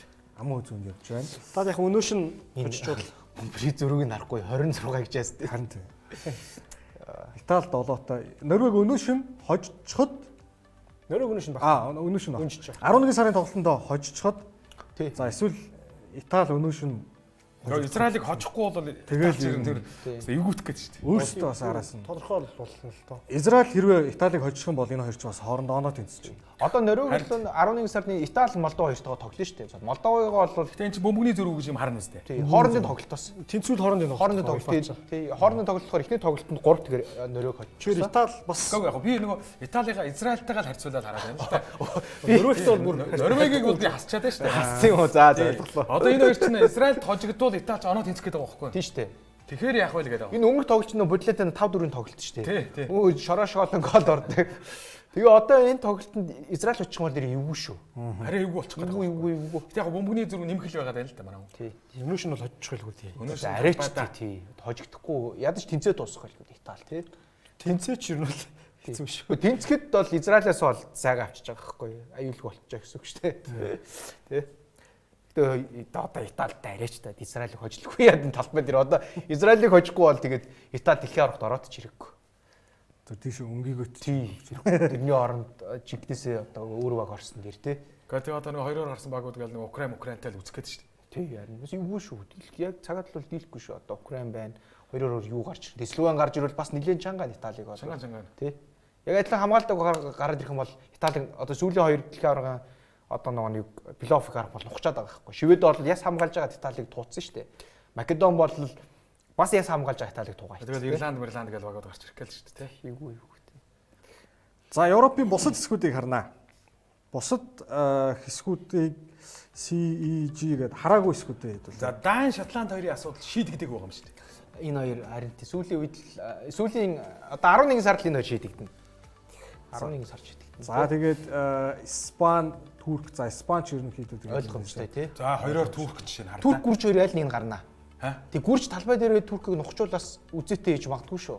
Тэгэл ер нь Турк хоёроор гэдэг чинь эвгүй гарч ирж байгаа. Пол шардаа. Тэгэхээр чинь хоёроор гарч ирж байгаа багууд бас сайн багууд байна. Хоёроор дан уяанууд гарч ирэх гэдэг байгаа. Одоо энэ харахгүй нөө Босны Херцеговин нөгөө манай хэн маань байж байгаа шүү дээ. Тоглогч маань. Тий. Босны юу бас Румыни гэдэг. Манай Феррери аралж алж байгаа шүү дээ. Оо Чехийг. Чехийг хожицсон. Хоёр дараа л хожицсон. Монтенегрог бүр 4 техникээр хожчихлаа. Тийм байсан. 40,000 хүнтэй гэж шүү. Тий. 50,000 юм шүү. Тэр. За энэ дээрээс нэг асуудалгүй яваад байгаа англ гэж нэг улс байгаа. Тэнд бүр нэг түүхлийн ойдсан зургийг тавьсан. Бараг гол чалддаг юм бил шүү дээ. Тий. Түүхэл очсон юм чи. Түүхэл хамгаалтны мэрэгжилтэй шүү. Яг амар олон гол хийхгүй. Тий. Сая нөгөө нэг 9 сард нэг Сербтэй их тоглолт аягүй хүлээлттэйсэн тий. За Серб дээр л яг та нарыг харъя гэж Английн хөвлөд нилээн одоо нүцсэн шүү дээ шгшаага. Тэгсэн чинь 5 тэгэр очсон. Тэгээ Английн хөвлөд чив чимэг болсон дэрнээс хойш. Аа болж гинөө. Тэгээ одоо чимэг болсон. Тэгсэн чинь зөрөө түүхэл сая юун дээр талбай дээрсэн тоглолтын дээр хөгжин дэмжигчд манай шгшаага ингэж зүрх сэтгэлээсээ дэмжихгүй байна гэж цаач ууралсан бас. Тэгэн тий. Характер энэ асуудлаас болж Парис Сен-Жерменээс одоо хаалгаас аваа гарч ирсэн хүн шүү Тий. дээ. Тэгээд түүхэл шгшээ нөгөө нэг фанатуудаа шүмжсэн тий. Шгшээ бага дэмжсэн шиг дэмжицгээе.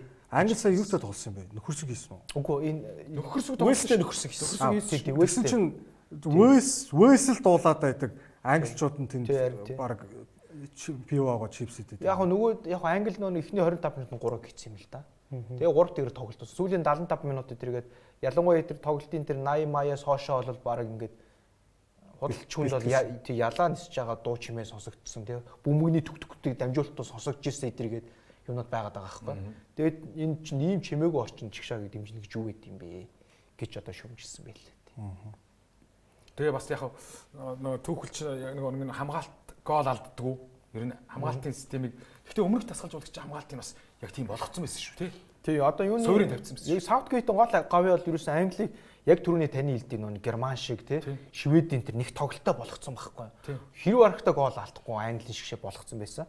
Яг тэр суурин дээр түүхэл ирээд бүр хамгаалт тийм хэрэгэлтэй түүхэл алдахгүй болгоо та энийг хийдэг болгочих юм бол Англи ер нь дэлхийн аваргалаас нэлээд ойртож магадгүй. Одоо түүхлийн ганц пенальтаа л бэлдэх хэрэгтэй. Түүхэл гол алдахгүй ингээд дэлхийн аваргалт яваад зарим нэг газар тэнцэж магадгүй шүү. Тэгэд пенальтан дээр л юм. Тий. Тэгээд сая нэр Англи гингүүд өөрсдөө хийж чадахгүй нэг зогсож мэднэ шүү. Сая нөгөө нэг ингэсэн сая өнгөрсөн сарын хугацаанд Английн алтан үе гэж одоо өөрсдөө нэрлээд байгаа шүү дээ. Яг үеийн алтан үе нь бол биш шүү дээ. Одоо тэр 2000-аад оны үе нь бүтлгүүтэл үе байгаа шүү дээ, тий. Стивен Жерард, Фрэнк Лампард, Дэвид Бекхэм, Вейн Руни, Майкл Оуэн, Пол Сколс, Рио Фердинанд, Сол Кемпбелл, Гари Невел, Эшли Кол, хаалган дээр нь за зөндөө олон юмсууд байгаа, тий. Тэгээд нэрлэх юм бол ингээд зөндөө их цуу байгаа шүү дээ, тий. Энэ үе яагаад нэг ч тэмцээний хагас шид үлдээг юм бэ гэдэг талаар ингээд тодорхой хэмжээнд нөгөө нэг тийм одоо эдгээр чинь нөгөө юм ярих бололцоотой болсон бүгдээрээ 40-д болчихсон бүгдээрээ зодог тайлчихсан. Тэгээ ингээд асуугаад ингээд явсан янз янзээр ярьсан. Тэгээд тэр дотор Стивен Жерард бол бид нар ингээд нэг баг болж уусаж чаддгүй байсан. Яагаад гэвэл Премьер лигт бид нар ингээд маш их ингээд өрсөлдөөнтэй байдаг гэсэн учраас нэг баг болж чадахгүй. Тэгээ яг тэмцээн дээр яг яс үзэнгүүт үнэхээр бидний сайн баг бэдэг байсан учраас бол бид нар ингээд хагшид ч хүрч чаддгүй байсан юм аа гэдэг хүлээмжшөөрсөн ярьцлууд өгсөн. Тэгээд ингээд яасан ч бүр 10 оны дэлхийн аварга дээр нэг тийм сонирхолтой жишээсэн. Юу гэхээр 10 оны дэлхийн аваргын тэмцээн дээр нэг Фабио Капелло гэр бүлтэй уулзуулахгүй яг зөвхөн ингээд тусгаарлаад дэлхийн аваргатай төвлөрнө гэсэн чинь тэр нь бас айгүй сонирхолтой юм байна. Тухайн одоо Английн шигшээ дуудагдсан байсан тоглогч нар уйдайсан юм байна. Уйдаа хийх юм олж чадахгүй хийцгүүрэл те. Тэр нь ингээд тоглолтын дээр нөлөө үзүүлсэн юм бас айгүй сонио. Айгүй сонио тийм тэр бол. Уг нь бол нэг 30 оны гүрийг л дэлхийн аваргын цомог өргөх нь гэдэг тийм сэтгэл зүйн мэрэгчлийн тоглогчдод байна гэж бодсон шүү дээ тий. Тэсэн чи тийм байдаггүй юм байна. Тийм байгаагүй юм байна Англи шиг хамгийн ачирхалтай. 30 за 20 хоног байлгасан жил бөө юм болсон гинэ. Уйдаал гарч ормоор санагдал. Сүүлдээ нөгөө нэг юуны оргоо олов. Тийм одоо Вейн Рунигийн өрөөнд нэг нь орж ирээд турмын бичлэгийг 4 цаг үтсэн ч гэж аах шиг тий. Бүр энийг бүр гачин юм болсон юм байна. Болох ч байгаа дэлхийн аваргын талаар боддог юм байдаг. Байхгүй харин тий. Тэр чинь нөгөө эхнэрүүдийн буудлын руу н оруулахгүй гээд. Тий. Тэгээ зарим багууд ч нөгөө юу байдаг штэ. Хаяа бол оруулна. Яг нөгөө тоглолтын өмнөх өдөр бол уулзахгүй гээд. Англи гэсэн чинь баг ингээд сарын хугацаанд ерөөсөө оруулаагүй шүү. Тий. Фабио Капелло тас хаалга хаацсан. Карантин. Тийм карантинлцсан. Тэгээ тэгсэн чи тэр нь нөлөөлсөн. Гэтэ айгүй сонирн байгаа сте тий. Яг нэг 30 хоног нэг зорилголоо төвлөрөөд тэр одоо мундаг мэрэгжлийн сэтгэл зүйтэй тоглогч нар орж чаддгүй юм байна. Тэгээ тэр нь Английн шигшээ тэр 16 10 оны дэлхийн аваргаар маш муу тоглосон бас гол шалтгаануудын нэг байсан юм биш үү гэж одоо Стивен Жерард тэргүүртэй тоглогч нараас хэлчих. Бас айгүй сонио. Гэхдээ 10 онд бол одоо бас л ядуухан хэсэгт орсон шүү дээ. Тэг гачин тоглосон шүү. Алжир Америктэй тийм үстэй. Зүгдэрж хэсгээс гарсан. Тийм зүгдэрж хэсгээс гараад Германд ингүүсэн тийм ээ. Тийм тэгээд ганц голын тооцоогүй нөгөө. Тийм. Ингээ ойдаг тийм. Тэгсэн айгүй сонио юм байна. Тэгээд ингэсэн зарим ингээ дэлхийн аваргасан түүхүүдийг харангуйтсан өөр байдаг байхгүй. Одоо чи 86 оны дэлхийн аварга Аргентин болоход Аргентины шгшөөгийн тоглогчдыг жигнэс карантинлсан байхгүй. Тухайн энэ одоо засалжуулагч Карлос Бале хин нэр нь буруулж магадгүйчлаараа тий. Тэгээ Карлосын тэгээд бүр ингээд юу яадаг бүр ингээд Марадонаг ингээд гол тоглогч болонгууд гол тоглогч бүгдээрээ юу Марадонаг өмсгөлөөр хүн ч ойртож болохгүй тэр чинь баг нэг тийм нэг зан үйл шиг юм болгочихсон. Тэр нь ингээд бүгдээрээ нэгтгэдэг Аргентинээс шиг 86 дэлхийн аварга болсон. Гэхдээ тэр чинь юм өөр Фолклендийн асуудал чи ер нь бол бас жоохон халуун дээр байсан юм. Англиээс тоглолтын дээр тоглолтын өмнөх нөгөө нь юуны одоо тоглолтын өмнөх ярианы гол сэдв нь тэр байсан. Одоо Англи шийдэх тийсэн тоглолтын өмнө багаараа тэрийг яриад дайнд ялагдсан байсан шүү дээ. Тэгээ ингээд тэр бол тэрсэндээ англичуудад дээрлэхүүлсэн байсан шүү дээ. Тэгмүү тэр 86 оны дэлхийн аварга болсон баг бол тэгж карантинд байж байгаа аварга болсон. Бас ингээд зарим дэлхийн аварга болсон багуудыг харангуйсан тийм юу жишээнүүд бол байгаа өөр байт юм билээ. Тэгсэн Капеллогийн тэр барьсан арга барил аваачаад бас сонирхол юм билээ. Юуны чаддгүй гэдэг юм те. Сэтгэл зүйч дутцсан юм Капеллагийн үед. 2 илүү 3 жилийн өмнө Фердинанд за баг Лампард тухай. Лампардын ярьцлага байсан. Тэрэн дээр тэгсэн байхгүй. Англи шгшүүд ингээд яг тэр эдийн яг тэр үеийг л ярьж байгаа. 6 он, 8 оны евро ч юм евро ороогүй шүү дээ.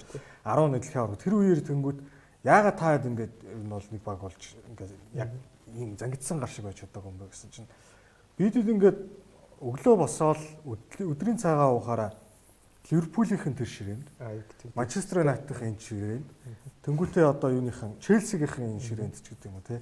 Тэгээд Эвертонийнхэн энд юуныхан Ситигийнхэн тэнд ингээд суудаг хоорондоо за өглөөний мэдлэл гэдэг өөр юм ерөөсөө ярьдаггүй. Тэг ямар ч юм багийн хоорондын коллектив гэсэн юм юу ч байхгүй.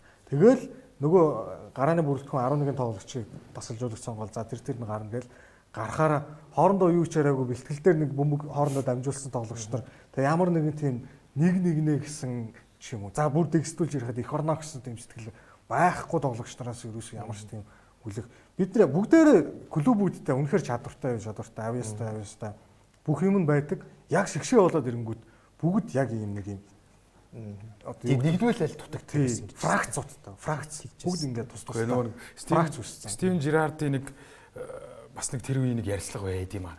Тео Волктыг нөгөө нэг 18 настай байхад нөгөө нэг дуудсан чинь 6 оны дэлхийн аварга. Тий, тэгсэн чинь Стивен Жерард юу хүүхдийг дуудсан юм бэ? Энэ хий тэр уусаа гараагүй хаа. Дургуцаад байдаг үстэй баг. Тий. Тэгээд тэр юм бол тэр үеийн Англиг дайрсан юм байна. Тэр их гэсэн тэгвэл 2 их сурвалжаар ярьсан биш. 2 өөр их сурвалжаар. Тэгээ англичууд сая тэгсэн гээд англи руу өргөд орчлоо тий. Тэгээ бас нэг сонирхолтой юм англи хишээ дээр. Яг тухайн үеийн англи хишээг харьцуулах юм бол бас яг саяны ингэ асуулт байгаа шүү дээ. Ингээд за юуных нь нэг доор, тухайн үеийн Челсиг нэг доор, Арсеналын нэг доор, Ливерпулын нэг доор, Манчестер Юнайтедын нэг доор ингэ суудаг ийм асуудал англи ерөөсөө нөгөө англи байсныг үл үгүй гэж байгаа байхгүй. Английн клубын нөгөө нэг топ 4-ийн үе л дээ. Энэ дөрвөн багч ерөөсөө яг орой дээр байж идэг. Дандаа ихний дөрөвт байж идэг тий. Тэнгүүд бас үгүй гэдэг ч. Тэгсэн чинь 10 оны Испанийг харъя гэсэн чинь тэнд чинь нөгөө нэг Реалийнхэн, Барсагийн бүр хачин амар юмнууд байгаа шүү дээ. Хоорондоо нөгөө нэг Эл Классиког бол нөгөө наахан дээр чинь Пике нэг ярьслаа гэсэн. Морино нэг галасаагаал тий. Бөө юм болгож шүү. Талбай дээр хоорондоо барилцаж аваад тий. А тэгээ энэ тэр чи ийм зөрчилдөөнтэй багууч гэсэн нэг баг болж ороод ингэ тоглоод ингэ болоод идэв шүү дээ тий. Ягаад та нар болтгүй гэдэг юм бас яригдчихсэн. Vicente del Bosque тий. Пике болохоор ингээд Испани шгшээ WhatsApp-тай гэж байгаа байхгүй. Тэрэн дээрээ жишээ нь Рамос тэр хоёр ингээд үргэлж бие бинийгээ явуулдаг. А тэгтээ шгшээ багтаа ингээд нэгдсэн үедээ ямар ч тийм нөгөө нэгдэл эх орны хөдлөө байж чаддаг гэдэг байна. Тэр чинь яг тухайн Эл Классико ч сайн сингл хэлдэг бүр алаан болж байгаа. Яг нөгөө Барсагийнхан нарийн олон л байсан багталтаа гараанд 6-7 Реалаас нэг 3 тоглогч ч юм уу. Тэгээ нөгөө шгшээгийн амжилт үзүүлдэг юм чинь нөгөө нэг Германы амжилт бол Байернаас ерөнхийдөө нэг шгшээгийн нэг 50% нь бүрдэж явах хэрэгтэй гэж нөгөө аль чи бараг 60-70 оноос хойш тийм нэг бодлого явцсан юм шүү те. Яг Байернд гол тоглогчдод ерөнхийдөө 70 оноос хойш бараг тэгээд 70 оноос хойш би яг тийм болцсон. Тэгээд өмнө нарийн үрээсэн те. Тэгээд яг ингээд гол одоо байрлалууд Байернд нэг багт байдаг хүмүүс байдаг. Бусдын ингээд бүрдүүл. Эний чинь одоо Францын шгшээ Парис Сен-Жермэнд яг ингэж бүрдүүлж штэ. Бүрдүүлэх одоо хичээгээд штэ. За ястаа сайхан халлаа. За Европын тухайд бол ийм байна. Өчигдөр шөнө нэг улс дэлхийн аваргад оролцох эрхээ авсан. За тэр улсын өмнөх тоглолтын байна. Харин энэ бол Нидерландын хаант улсын Харьяанд байдаг Кресау боёо Кресау. Одоо нөгөө арал Клавертын тэр чинь бол эндээс гаралтай шүү дээ. Суринамаас үстэй. Суринам. Нөгөө химэн эзэд энэ Суринамтайгаа айгүй ойролцоо байгаа. Энэ арал. За, Ямайкийн 2 дэгэн туугаа ичлаа. Энд ч одоо нэг 50 хэдэн улс тэгээд бараг 40 хэдэн одоо арал шүү дээ. Арал жижиг арлууд. Тэгээд нийлээд тэр авьяас 6 ирэх авч байгаа шүү дээ. 6 шүү 7 ирэх авна шүү дээ. Одоо нөгөө Португал нийлээд. Ямайк бол одоо тэр хавьдаа бол одоо бас нэлээд том аралдаа. Аралдаа орно, нэлээд хүн амтаадаа орно. Эдийн засгийн хувьд нэлээд томдоо орно шүү дээ. Ямайк ч нөгөө Стив Маклар нугамлж шүү дээ. Энэ манай нөгөө Антонигийн нутаг шүү дээ. Вест Хэм. Ямайк ах 98 онд дэлхийн аваргад орж байлаа тий. Гэхдээ Ямайк ч яг ингээ харах юм бол таньдаг тоглогч зөндөө байгаа. Яг нэрсийг харах юм бол. За ингээд гол оруулсан авч ваар үзэл тооцоогүй. За ингээд талбай дээр Ямайкийг ер нь бол CONCACAF дотор энэ төв болоод Хойд Америкийн бүс дотор. За одоо зохион байгуулагч 3 улс. Тэрний араас л одоо хамгийн хүчтэй Коста Рика, Панам ч нэг юм одоо гайгүй эрен үе дээр яваад байгаа шүү дээ. Тий, Панам гайгүй. Панамын нэг жоохон сэргэн мандалтай үе яваад байгаа шүү дээ. За өчигдөр тэгсэн ороо гараатай л хэлээ. Курасао тоглоод хожоод Хүүх за бүр дэлхийн авралд оролцох ирэхээ албисаар баталгаажуулсан уу? баталгаажуулсан. Өчигдөр бол авчихсан. Сони улсаар. Хэдүүлдэ харал байсан. 155,826 би өчигдөр тоолчод ирлээ. Албан ёсоор хамгийн цөөхөн хүнтэй улс дэлхийн авралд орохоор Исланд байсан шүү дээ. Исланд байсан. Исландыг багсах шүү дээ. Исландын 400 400 мянга. ерөнхийдөө эвтгэхэр боллоо гэсэн. 444 км² гэдэг чи одоо 20 хэлсэн хоёр. Хааш хаашаага 20 км л гэсэн үг шүү дээ. Улаанбаатар шиг л гэсэн. Сингапур шиг юм уу? Тий. Одоо Харин тий. Улаанбаатарын юунаас одоо 22 товчоо тэгээ дурд 2 уулын хооронд л 400 м² байх шүү дээ. Суринам бол том улс байж байгаа л да, хажууд нь Нидерландын колони байсан тий. Гэтэ тэр эдгээр хоорондоо ойрхон л байгаа. яг Венесуелийн ард их л ойрхон. Их ойрхон. Сони улс үзэх дэлхийн аргаар тий. За хэсгийн байдлыг хэдүүлээ харъя. Ер нь бол эндээс зохион байгуулагч 3 улс ирэхээ авчихсан. Одоо 3 хэсэгт хуваагдаад байж байгаа. Оо, мань Суринам тэргүүлсэн. Суринам харин бас боломжтой хэсэгт Тийм байна. байна тий. Тий. За ингээд Кюрасан ирэхээ авчихсан тий. Панам маань оноо ойролцоо явж байна. За Сальвадор ч одоо нэг хөлөм дайн хийж ирснээр л одоо их алдартай үстэй. Тэ. Баахан арлууд байна да. Гэтэ Ямайк ч нь бас 6 оноотой. За тэгээд за Тринидад Тобаго маань тэгчихэж байгаа юм байна. Тринидад ба Тобаго бүр алга болсон.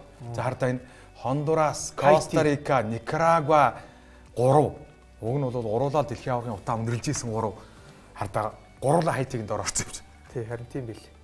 Энэ хэсгээр нь хайтаа орж. Одоо энэ тэргүүлж байгаа 3 нэг гуруулаа ороод ирвэл бас сони тий. Оо би ястаа нэг эргүүлчих. За Курасао яг одоогийн байдлаар байгаа. Юу яаж байгаа? Хэдүүлээ Мягмар гарагийн бишээ. Тийм Мягмар гарагийн өглөө нэвтрүүлгээ өгч байгаа. Энэ бол орой гарна. Сая өглөө Хондурас Хайтиг 3-1-ээр хожигдсон. Коста Рика, Никарагуаг 4-1 харьцаатай хожижчихсан байгаа. Тэгэхээр C-сэг бол 4-4 тоглолцсон байгаа гэсэн үг. Хондурас 8 оноотой болоод Коста Рика 6 оноотой болцсон. Хондурас ингээд доош 3 дугаар байр руу орж байгаа юм байна. Хайти юу? Курасао орох магадлал маш өндөр байгаа юм байна. Би өөр улс таа. Капо Верде дамжсан. Капо Верде дамжсан. Өглөө нэг юм харчаад юу болов гэдэг. Курасао ер нь магадлал маш өндөр байна. Тийм сая гол тоглолтонд очсон ш. Ямайкийг тий. Араас нь ихж явсан. Кабо Вердийн өршс нэг далмаа балмаа ойролцоо. Ойролцоо тий. Ойролцоо. Би яг Капо Верде улаан цэвэртэй тий. Өршөөрэй. Коста Рика харин 3 тоглоод 3 тэнцсэн байсан юм байна. Нөгөө хэсгийнхэн 3 Хайти, Хондурас, Никарагуа 3 оноотой байсан. 3 оноотой байсан. Сая харин нэг юм. Гэтэ Коста Рикагийн нэг 90 үе тэр 6 оны үе те Манчопигийн үе те Тэр 14 оны дэлхийд их гоё тоглосон. Рональд Гомес Тийм нөгөө нээлтийн тоглолт нь Герман 4-2-оор хожигдоод эхэлдэг үү? Тий. Эсвэл нөгөө 14 оноо манай Фул Хеми нөгөө сайн байсан шүү дээ. 14 тэр монд Тий, тоглосон. Фул Хеми хагас хамгаалагч. Тэр чинь яг Гондурасын биш Коста Рикагийн гол найруулагч болсон. Брайан Ройс тэр жилдээ нөгөө Европа лигийн нөгөө Фул Хем финалд Рояцтай гарч мараал. Хамбургт Тий. хожигддаг л үү? 5-4-1-ээр тоглосон. Коста Рика шүгэ 16-д үлдчихлээ шүү дээ. Гондурас ч гэсэн нөгөө яг Уилсон Паласиосын үед бас нэг орж ирээ байсан тий. Тий, Тотнеми. Тэр чинь 10 онд орлоо, 14 онд орлоо. 10 Баг 10. Панам ч 18 онд орсон тий. Тий, Панам ч одоо харин жоохон сэрэгчээд байгаа байхгүй юу? За хэдүүлээ завсарлаад орж ирэхдээ Азийн хэд маань юу болж байна гэдгийг бол харах нь байна. За Африкийн ерөөсөө тоглолтууд нь бас юу ерөнхийдөө дуусаад айл ал улсууд орох нь бол бараг тодорхой болж байгаа шиг байна. Тэгээ Янг талантайгаа топ 10 өнөөдрийн дугаар дээр бас бэлдсэн. Топ 10 бас хүлээж байна. Ярих зүйл бол бас хэдэн зүйл хэлцээ. Нэвтрүүлгийн ерөнхий ивент тэтгэгч Wu Home ажиллаж байна. Нэвтрүүлгийн ивент тэтгэгчээр Skytel, нэвтрүүлгийн алтан ивент тэтгэгч өөрийн бараг сэрээ Tiger брэнд ажиллаж байна. Хэсэг хугацаанд завсарлаад 3 дугаар хэсгээр олзъя.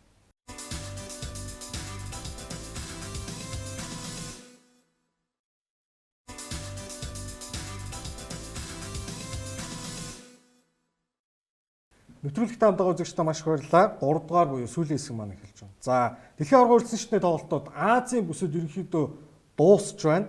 2 хэсэгт хуваагдсан. Одоо бүр энэ чинь Аз чинь ямар ч олон шаттай юм 4-р шат явж байна. Дахиад 5-р шат гэж бүр хүлээж байгаа гэдэг. Хамгийн эрт эхэлдэг тулгаж дуусдаг. За 2 жилийн өмнө гэсэн шүү дээ. A хэсэг, B хэсэг гэдээ хуваагдсан. A хэсэгт Арабын Эмират, Катар, Оман гэсэн 3 баг Катарт уулзж байгаад ерөөсө галзуу ганц тойроо тоглож байгаа. Оман Катартаа тэнцсэн. Эмират Оманыг 2-1-ээр хоцсон. Ингээд Оман бол ингээд ямар ч найдваргүй болсон бол өнөө шин Катар Эмират. Катар, Арабын Эмират 2 тоглоно. Катар заавал хожих ёстой, талбай дээрээ тоглоно. Арабын Эмират тэнцчихэд дэлхийн аварга ирэхээ шууд авах нэ. Эмират чи 90 онд орсон юм уу? Тийм байна. 90 үлээ 86 үлээ 90 гэж яах шүү. Тэр гэж байгаа тий. Би соороогүй юм бол өгсөн чинь. Тэг Кувейт дээр бүгд орж ирсэн. Тэгээд энэ Арабын болонгийнхаа энэ гуруулаа яг зэрэгцээ улсууд ш хөршүүд шүү дээ. Би хэсэгт Сауди Араб, Ирак, Индонез. За Индонез эхний хоёр тоглолтод хоёуланд нь хожигдсон. Ингээд ямар ч найраг болсон. Уг нь Индонезийн яг одоо алтан үе байгаа юм байл шүү дээ. Кловерт ирсэн шүү дээ. Коуч нь. Тий. Яг алтан үе байгаа юм байл шүү дээ. Одоо энэ Индонез чинь. Тэгээд ингээд аягүй сайн тоглоод ерөөсөө чинь хятад мэттийг хожоод үзгүй хожоод байгаа шүү дээ. Сауди Арабыг ч хөтсөн шүү дээ. Тэр өмнөх юм дээр. Тэгээд яг энэ эцсийн мөчд гарч ирэл одоо Ирак, Сауди Араб хоёр Индонезид арай л томдоод байна л да. жоохон дутлаа тий. Нэг үгээр л нухас. 3-2 гэдэг чинь уг нь алдсан байгаа шүү дээ. Тий. Ер нь Индонезийн тэр тоглогчид чинь Нидерландын лиг, Германы лиг мэгүүдэд тоглолцоож байгаа юм байна. Тийм Нидерландд төрж мөрсөн нөгөө Индонез аав ээж мэжтэй гарууд. Тий. Айгуу тийм алтан үе нь байгаа юм байна уг нь. Тэгээ одоо яг дэлхийн аварга руу арай барахгүй бол тэгэл Азийн аварга дээр л үзэхээс. Тэгин тий. Одоо Индонезийн шигшээ саяхан л манай шигшээ мэгшээтэй тоглоод нэвчсэн юм да. Тий. Одоо тэгсэн чинь 6-7 жилийн өмнө. Одоо манайхтай тоглоод манайхыг зүгээр үнсэл тавина. Өнөө шин Сауди Араб, Ирак хоёр хоорондоо 1-1 хожигдсон байгаа багууд хоорондоо тоглоод аль хожсон нь дэлхийн аваргад шууд оролцох хэрэг авах нь. Ирак хожих юм бол дэлхийн аваргад орж ирэх гэж байна. Тийм шүү дээ. Ирак баг орж байгаагүй байх шүү. Нэг орж ирсэн. Иракийн орж ирсэн. Тийм билүү. Ганц нэг байж магадгүй. Сауди Араб бол ингээд өмнөх дэлхийн аварга нээлтийн тоглолтод дуйлаанд иржсэн баг. Дахиад ер нь бол жоохон гэтээ Сауди Араб нэг замаар орж ирж шүү. Яг нэг урдсан шатанд энэ Азийнхаа багуудыг ингээд хожоод тэгэл орж ирэнгүүтээ дэлхийн аваргадаа явдггүй юм дээ Сауди Араб. Харин нодлын яг тэр нөгөө Аргентин дээр нэг жоохон шууган тарьсан. За энэ хоёр саяны хоёр хэсэг байна шүү дээ. Нэгдүгээр байрны багууд нь шууд дэлхийн аварга руу орчих нь байна. Хоёрууд нь хоорондоо тоглоо. Хоёрууд нь 11 сард хоорондоо тоглоод хожсон нь 3 сард Мексик руу очиж төв хоорондын эрхийн төлөөх тоглолтыг бол нийтдээ 4 твээс очив. 4 твээс 6 баг болов. 6 багч. 6 баг тэгээ 2 ирэх. 3 сард Мексикт очоод тэнгуүтээ тэр 6-ыг ингэх юм байлаа. Тэр 6-ыг байсан та. Ирэх нь 2 ирэх. Тэр 6-ыг хүн тайлбарлах гэдэг чинь дээ. Тэр 6-ыг дэлхийн чансаагаар тэргүүлж байгаа хоёр нь шууд финалд нь үлдчих юм байна. Хоёр талд ингээд. Дэлхийн чансаагаар юм уу? Дэлхийн чансаагаар. Дэлхийн чансаагаараа муу дөрөв нь хоорондоо тоглоод хоцсон хоёр нь нөгөө хоёр дээр тэргүүлж байгаа хоёр дээр очиж тоглоод хоцснууд нь дэлхийн аваа. Наа чинь тэгвэл Өмнөд Америкийнх нь л шууд орох юм. Тэр Боливи байгаа. Өмнөд Америкаас. Нөгөө талаас далайн бүсээс тодорхой байгаа нь Шинэ Каледон. Шинэ Каледон очиж байгаа. Одоо Шинэ Каледонч одоо Францынхаа харьяанд байгаа үст. Гэтэ тусдаа ингээ орд юм уу те? Тусдаа орж. Манай Шинэ Зеландууд энэ башиж байна тий. Шууд ордог. Баян гарсан.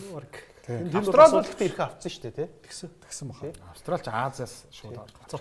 Австрал орог буцаад 70 орн руугаа ч орж мах. Тий одоо саяны Өмнөд Америкийнхаас ч бас нэг нөхөр орж ирнэ шүү дээ. Одоо хөвшигний Хойд Америкаас Хойд Америк нөгөө 3-аас тий. Одоо Гондурас нь юм уу, Панама нь юм орж ирнэ шүү дээ. За ингээд ийм одоо дамжлага. Одоо л эрхээ авахгүй бол дахиад тэнцээ одоо Азийн 5 дугаар шатнд 2 тоглох нь байна. Тэнд очиод Мексик заавас 2 тоглох нь тэгжиж хэцүү. Тун хэцүү. Тэгээ Боливтэй таарчвал Боливийн уулан дээр очивол тэгээ биш Мексик тоглоно. Дан Мексик. Дан Мексик. Тэнд чинь ингээд цуглуулчих юм байна. Цуглуулчих. За Азийн тухайд бол ийм байна. Ерөөсөө өнөө шөндөө бол ингээд бүх зүйлийг тодорхой болгоод дуусгах нэ. За Африк руу оръё. Африкийн ерөөсөө эн чинь нэгдүгээр шатн шүү.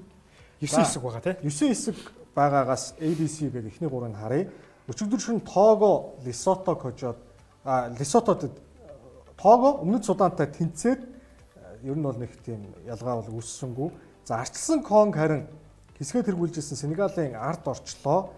Тэгтээ дахиад нэг л тоглолт үлдсэн.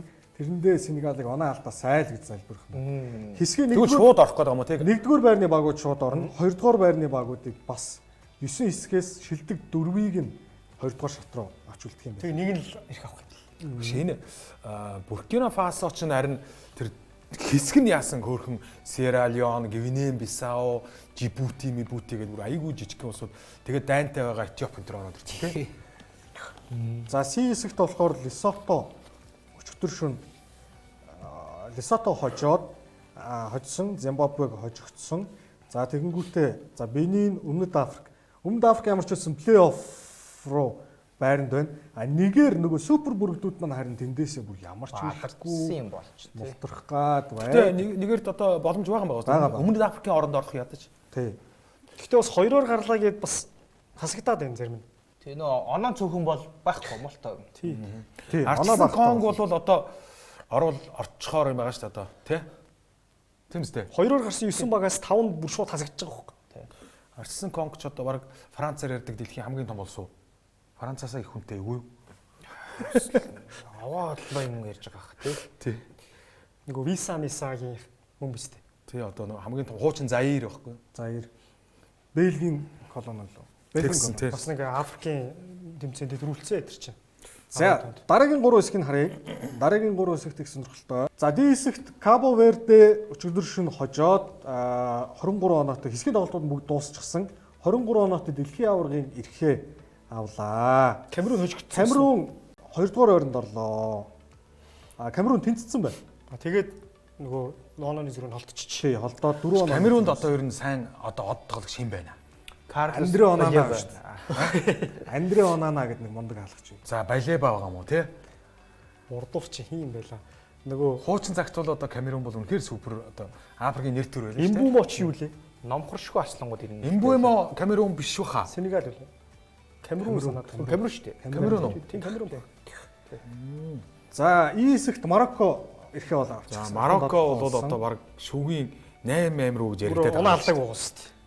За эндээс харин Конго нэг баахан бандуулаад нэг баларсан юм болсон. Эритрэ бол бүр урьсан шүү дээ. Ороогүй, тоглоогүй. Шууд хасуулсан. Шууд тий хасуулсан. Эритреагаас бандуулсан. Эритрэ жоохон дайнтай байна уу? Дайн нөгөө үгүй дайнаас гадна өөрсдөө тоглогчтой гадагшаа болчих юм бол тэд нар нэг улс төрийн орогдол хүсээд алга болж өгнө гэд хилээр гарахгүй тоглогчтой. Бид хэд ер нь гарт тоглохгүй иршиг шиг гэд. Тэгээд Ийш тийш очих юм бол эргэж ирэхгүй болчих гээд эргэж ирэхгүй болчихно гэд. Тэгээ эргэж ирэхгүй явна л дээ яачаад. Үгүй энэ чинь Эритрэг өөрсдийнх нь Тэр хөлбөмбөгчтэй авч үлдэх гээд байгаа юм уу тий?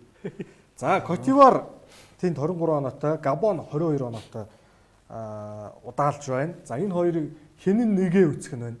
Хин дэлхийн аврагт шууд орох уу? Манай Абумянг цаан чи зүгээр покер игээд алчих. Тэгж байгаа.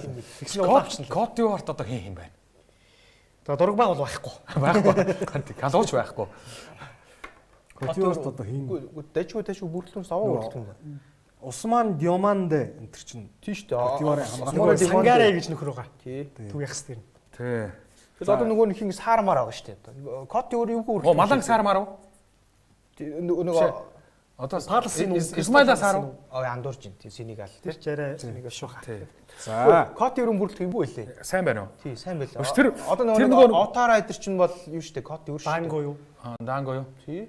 Энэ цөлийн нэгээр Нижер тий? Нижер одоо эн чинь бүр цөлийн хүн ам цөөтэй нэг Гайгүй тогсон байна. эдний харин гайгүй яваад Тий шүү. Нижер гайгүй тогсон. За дараагийн GHI буюу сүүлийн 3 хэсэг байгаа. Алжир эрхээ авах нь тодорхой болсон. Уганда удаалах нь бараг тодорхой болж байгаа шиг байна. За энэ дундаас нэг өөрч бас нэг өрсөлдөгч болчихоо юм чи. Гайгүй да. Энэ 15 оноотой хоёр тавьж байгаа багууд бол ер нь хасагдах юм байна дөө. Найдваргүй. 15 5 оноотой юу? Тий. Наач одоо хоцсон ч ер нь хэцүү юм. Намибийн тэр H хэсэг бол тоглолтууд нь явагдаад дуусчихсан. Түнис 28 оноотой эрхээ авах нь тодорхойлсон. Намиб 15 оноотой хэсгээ дуусгаснаар 2 дугаар байрны ирэмт дотроо ч бүр тойгор орчиж байгаа. Хөөе энэ одоо Мали яагаад одоо мултарч байгаа юм? Мадагаскарын дор орсон.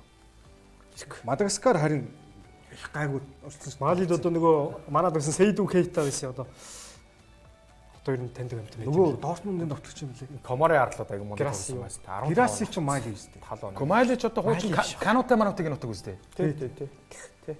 Мали ч одоо томчууд байх ёстой ш. Гэтэл Мадагаскараас одоо хэн тоглоод байна аа? Мадагаскараас нөгөө юуны Мадагаскар киноны нөхдүүд тоглоод байна уу? Одоо Европын топ 5 лиг тоглолтог хүмүүс үйдэг юм болов уу? Мерсер байдаг юм. Франц Францтай гол байгаа бох тий. байгаа Мадагаскар тий. Жигөө. Ер нь хэлэн Франц л байгаа л. За ингээд ийм байдлаар ерөнхийдөө үргэлжилж байгаа. Ерөнхийдөө дуусч байна. Тэгээд эрхээ авсан тодорхой болсон баг гэх юм бол Египт, Марокко, Кабо Верде, Алжир, Тунис, Ган 6 баг. 9 хэсгээс 2 дугаар байранд орсон 9 багийг ирэмблэнгүүтээ 9 багаас шилдэг 4-ийг нь хамгийн топ үзүүлэлттэй 4 багийг авч үлдээд тэндээсээ дахиад 2 хөлөө 1 хэл ирэх хөлөө ганц хэрэг. Африкч ерөөс 10 хэрэгтэй. 10 хэрэгтэй. Тэр хэдийг хооронд нь нуглаад одоо хамгийн топт нь 4-төг. Тэгэхээр одоо манай нөгөө Камерун хэцүү байна. Манай Мадагаскар бүр хэцүүлчлээ. Мадагаскар яг уу баг нөгөө Мадагаскар топ хэцүү дөрөвтөө угаасаа гарахгүй тодорхой. Тэр нөгөө 90 дотроо Мадагаскар бүр 2-3. Уг нь сая 19 оноотой шүү дээ. Мадагаскарч. Тэнгүүтээ 6-д орчих юм. 90-бээр. Оо тийм үү. 22 оноотой 2-т явж байгаа багууд байгаа. Нөгөө цөлийн нэгээр Нижер чинь Баггүй. 4-ийн 90-ийн топ 4-ийн 4-т.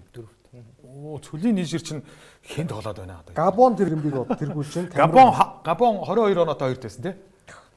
Обамиянг.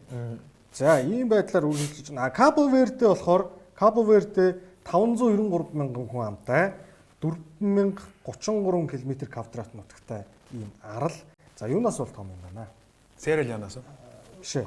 Курасаваас 4000 км квадрат юм тий. 4000 км. Хааш хаашаа 20 км гэдэг чинь. Ийм байна. 40 газар л байна л да. Авраг сэлэнгэд нэг төмс тарих л гэсэн. Хаашаа км гинэ. Хаашаа 20 км. За өнөөдрийн Young Talent шууд Африкаас тэглээ. онцлоод дайрчиж байгаа юм байна. Тий ярин. Тэгээд Карлос Балеба сая их хоёр ах тэг Камерунаас хэн байгаа юм бэ гэсэн асуулт асуулаа. Тэгээд нэг Карлос Балеба байгаамаа гэж тий. Тэгээ Премьер Лигт бол ичнээ танигдсан Карлос Балеба. Тэгээд одоо ингээд он гаргаад 22-аас хүрнэ. Тэгээ яг Карлос Балеба Камерун дэлхийн аврагт орчоосоо гэж бодож байгаа. Тэгээд орох юм бол Камеруны шишээ багийн одоо багийн гол цөм нь бол Карлос Балеба байх юм. За ингээд Карлос Балеба бол нийтлэг одоо юу гэдэг чинь одоо Африк одоо гаралтай тоглогчдын замлаар бол явж байгаа. Мэдээж Франц лигт очиж өөрийгөө бол таниулсан. Тэгээ Франц лигт олон анхаарлыг татаад Брайтон бас их айхтар олж авсан байлээ Карлос Балебаг. Лил гинэ. Тэгээд эн чинь 3 өдрийн өмнө Карлос Балебаг дүнгэж одоо ингээд лилт ингээд харигдаад ингээд явж байхад нь Брайтон бас суглаад авсан. Кайседогийн оронд авсан шүү дээ. Тий. Тэгээд Кайседогоос өмнө ингээд жоохон давхартсан энэ хоёр. Тэгээ 2 жилийн өмнө одоо Кайседог явуулж байгаа шүү дээ, тий.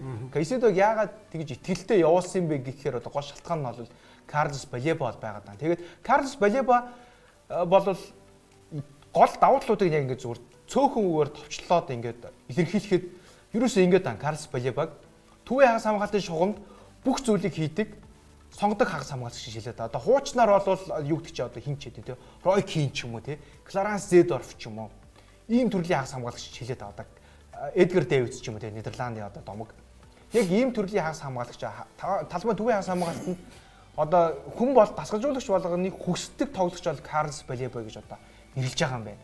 Довтлогоо хамгаалалт мөн одоо тоглолтын найруулга, тоглолт нураах гэх бүх одоо талбарт бол маш жигтгий юм тоглолт үзүүлдэг. За ингээд Премьер Лигт бол мэдээж олон одоо Африк гаралтай, Африкийн төлөөлөл мундаг хагас хамгаалагч нар бол байсан. За тэгээд магадгүй Яя Турэгийн хэмжээнд одоо хүрч болох юмаа гэж одоо Премьер Лигийн скаутуудын бичиж байгаа тийм юунуудаа репортууд бол харагдаж байна. За тэгээд үнэхээр яг Яя Турэгийн хэмжээнд очих уугүй гэдэг нь бол мэдээж цаг хугацаа бол харуулна. Гэхдээ түүнд бол яг Яя Турэгийн хэмжээнд очих потенциал бол байна гэж байгаа юм. Тэгээд энэ үйлрэл энэ зам болвол ингээ Карлос Балебаг Премьер Лигийн топ багуудаас нэг биш те 4-5 багуудаас авах гэж нэлээд сонирхсон. Тэрэн дотор нь одоо Челси хүртэл явж ирсэн. Яах чам гэмээр те. Манчестер Юнайтед бол нэлээд эрчимтэй сонирхсон. Хамгийн гол нь нөгөө нэг Манчестер Юнайтедаас нэг хэд хэдэн шалтгаанууд байсан. Тэрний нэг шалтгаан нь тоглогчийн үнэлгээнд зөрөлдсөн гэдэг юу байгаа даа. Мөн бас Ливерпул сонирхсон Карлос Балебаг энэ зам бол нэлээд эрчимтэй сонирхсон.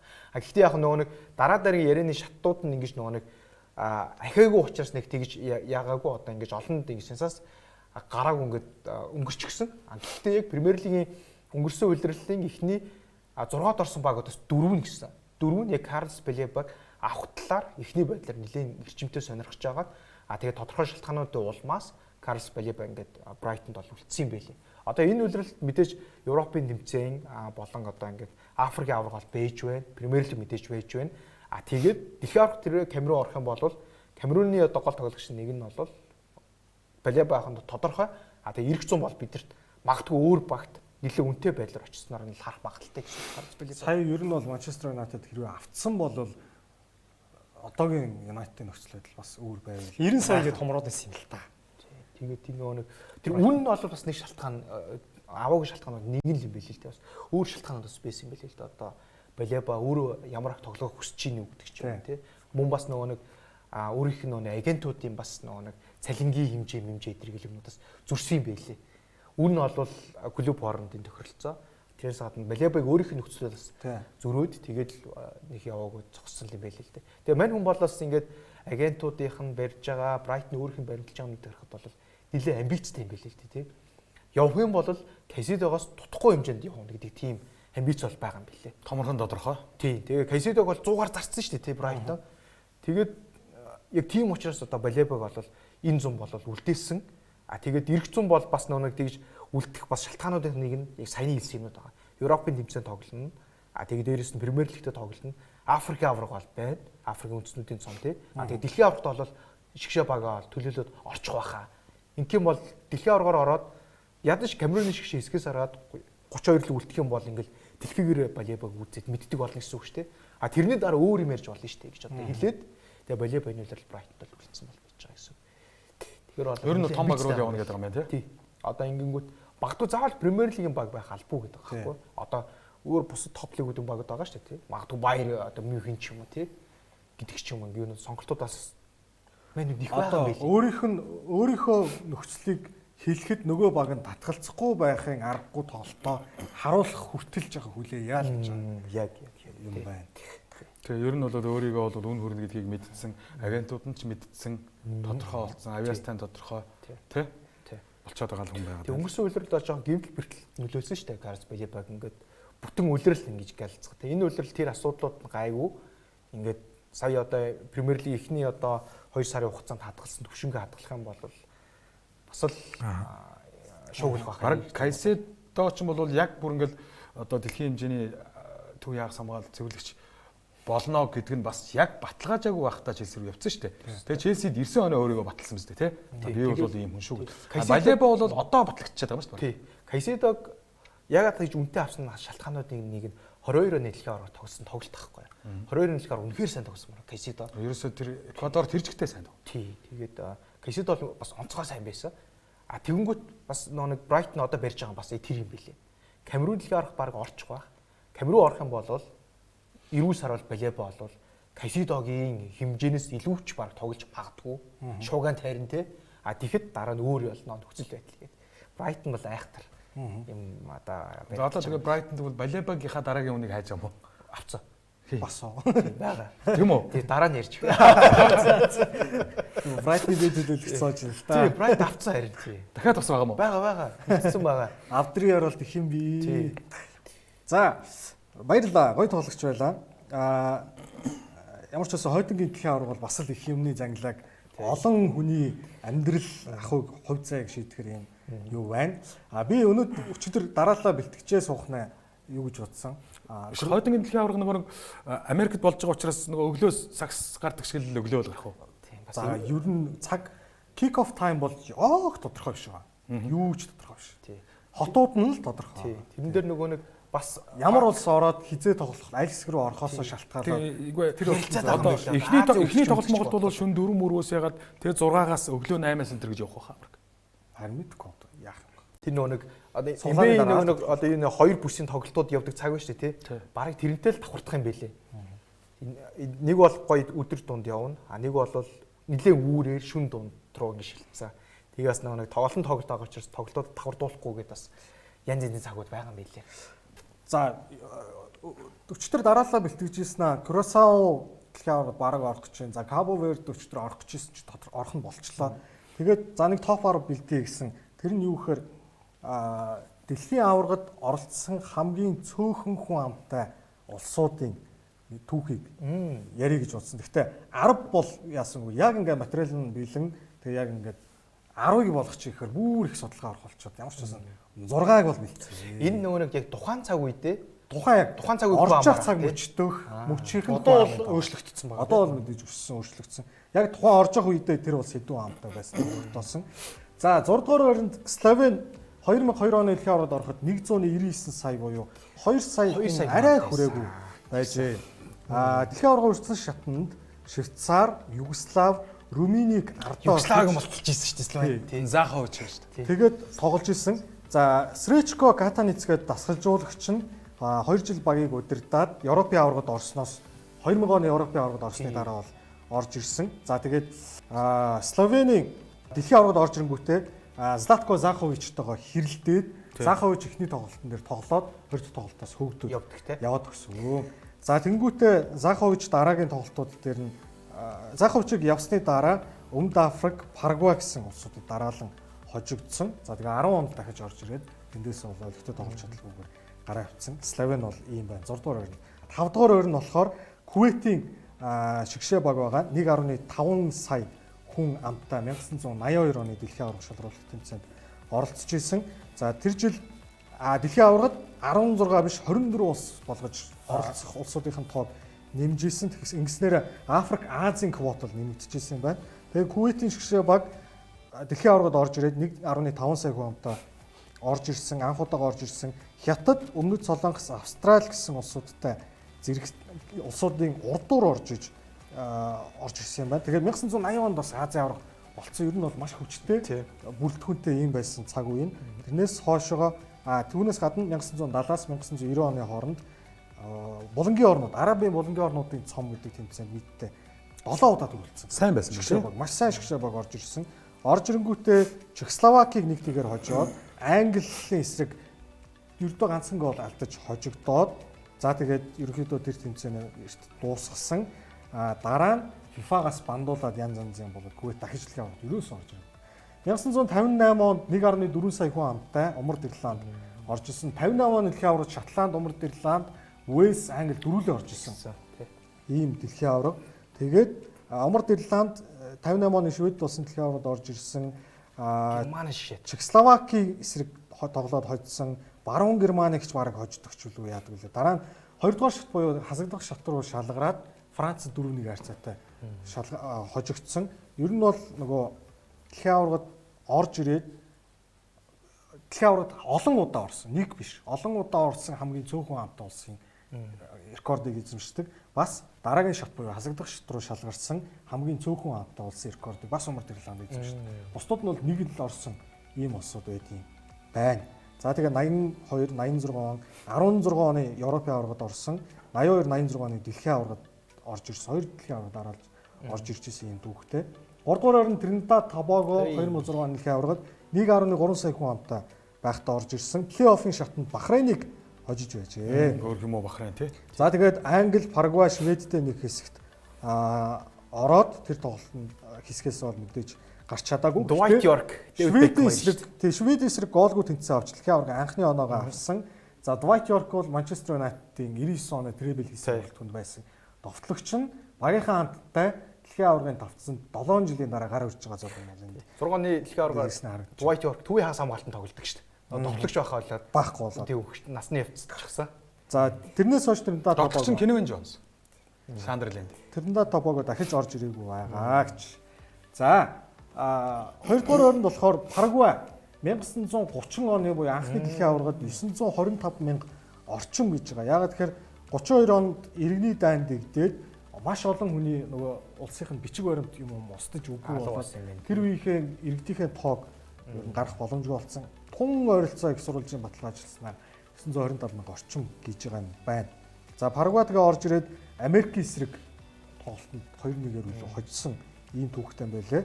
Тэгээд тэрнээс хойш Парагвай алтан үе 98, 2002, 2006, 2010 оны дэлхийн аваргуудад оролцсон авч 10 оны дэлхийн аваргаас хойш нэг ч ороогүй байгаа. Тэгээд одоо оролцох хэрэгтэй бол авчихсан. Рокки Санта Крус Интер үү? Тий. Одоо бол оролцох хэрэгтэй авчихсан явж байгаа. За Исланд 2018 оны дэлхийн аваргад орохдоо 335 мянган хүн амтай байсан. 18 онд орж ирээд тэгээс хагас мэрэгжлийн шахуу баг орж ирээд дэлхийн аваргын ирэхээ Аргентинд авчихсан шүү дээ.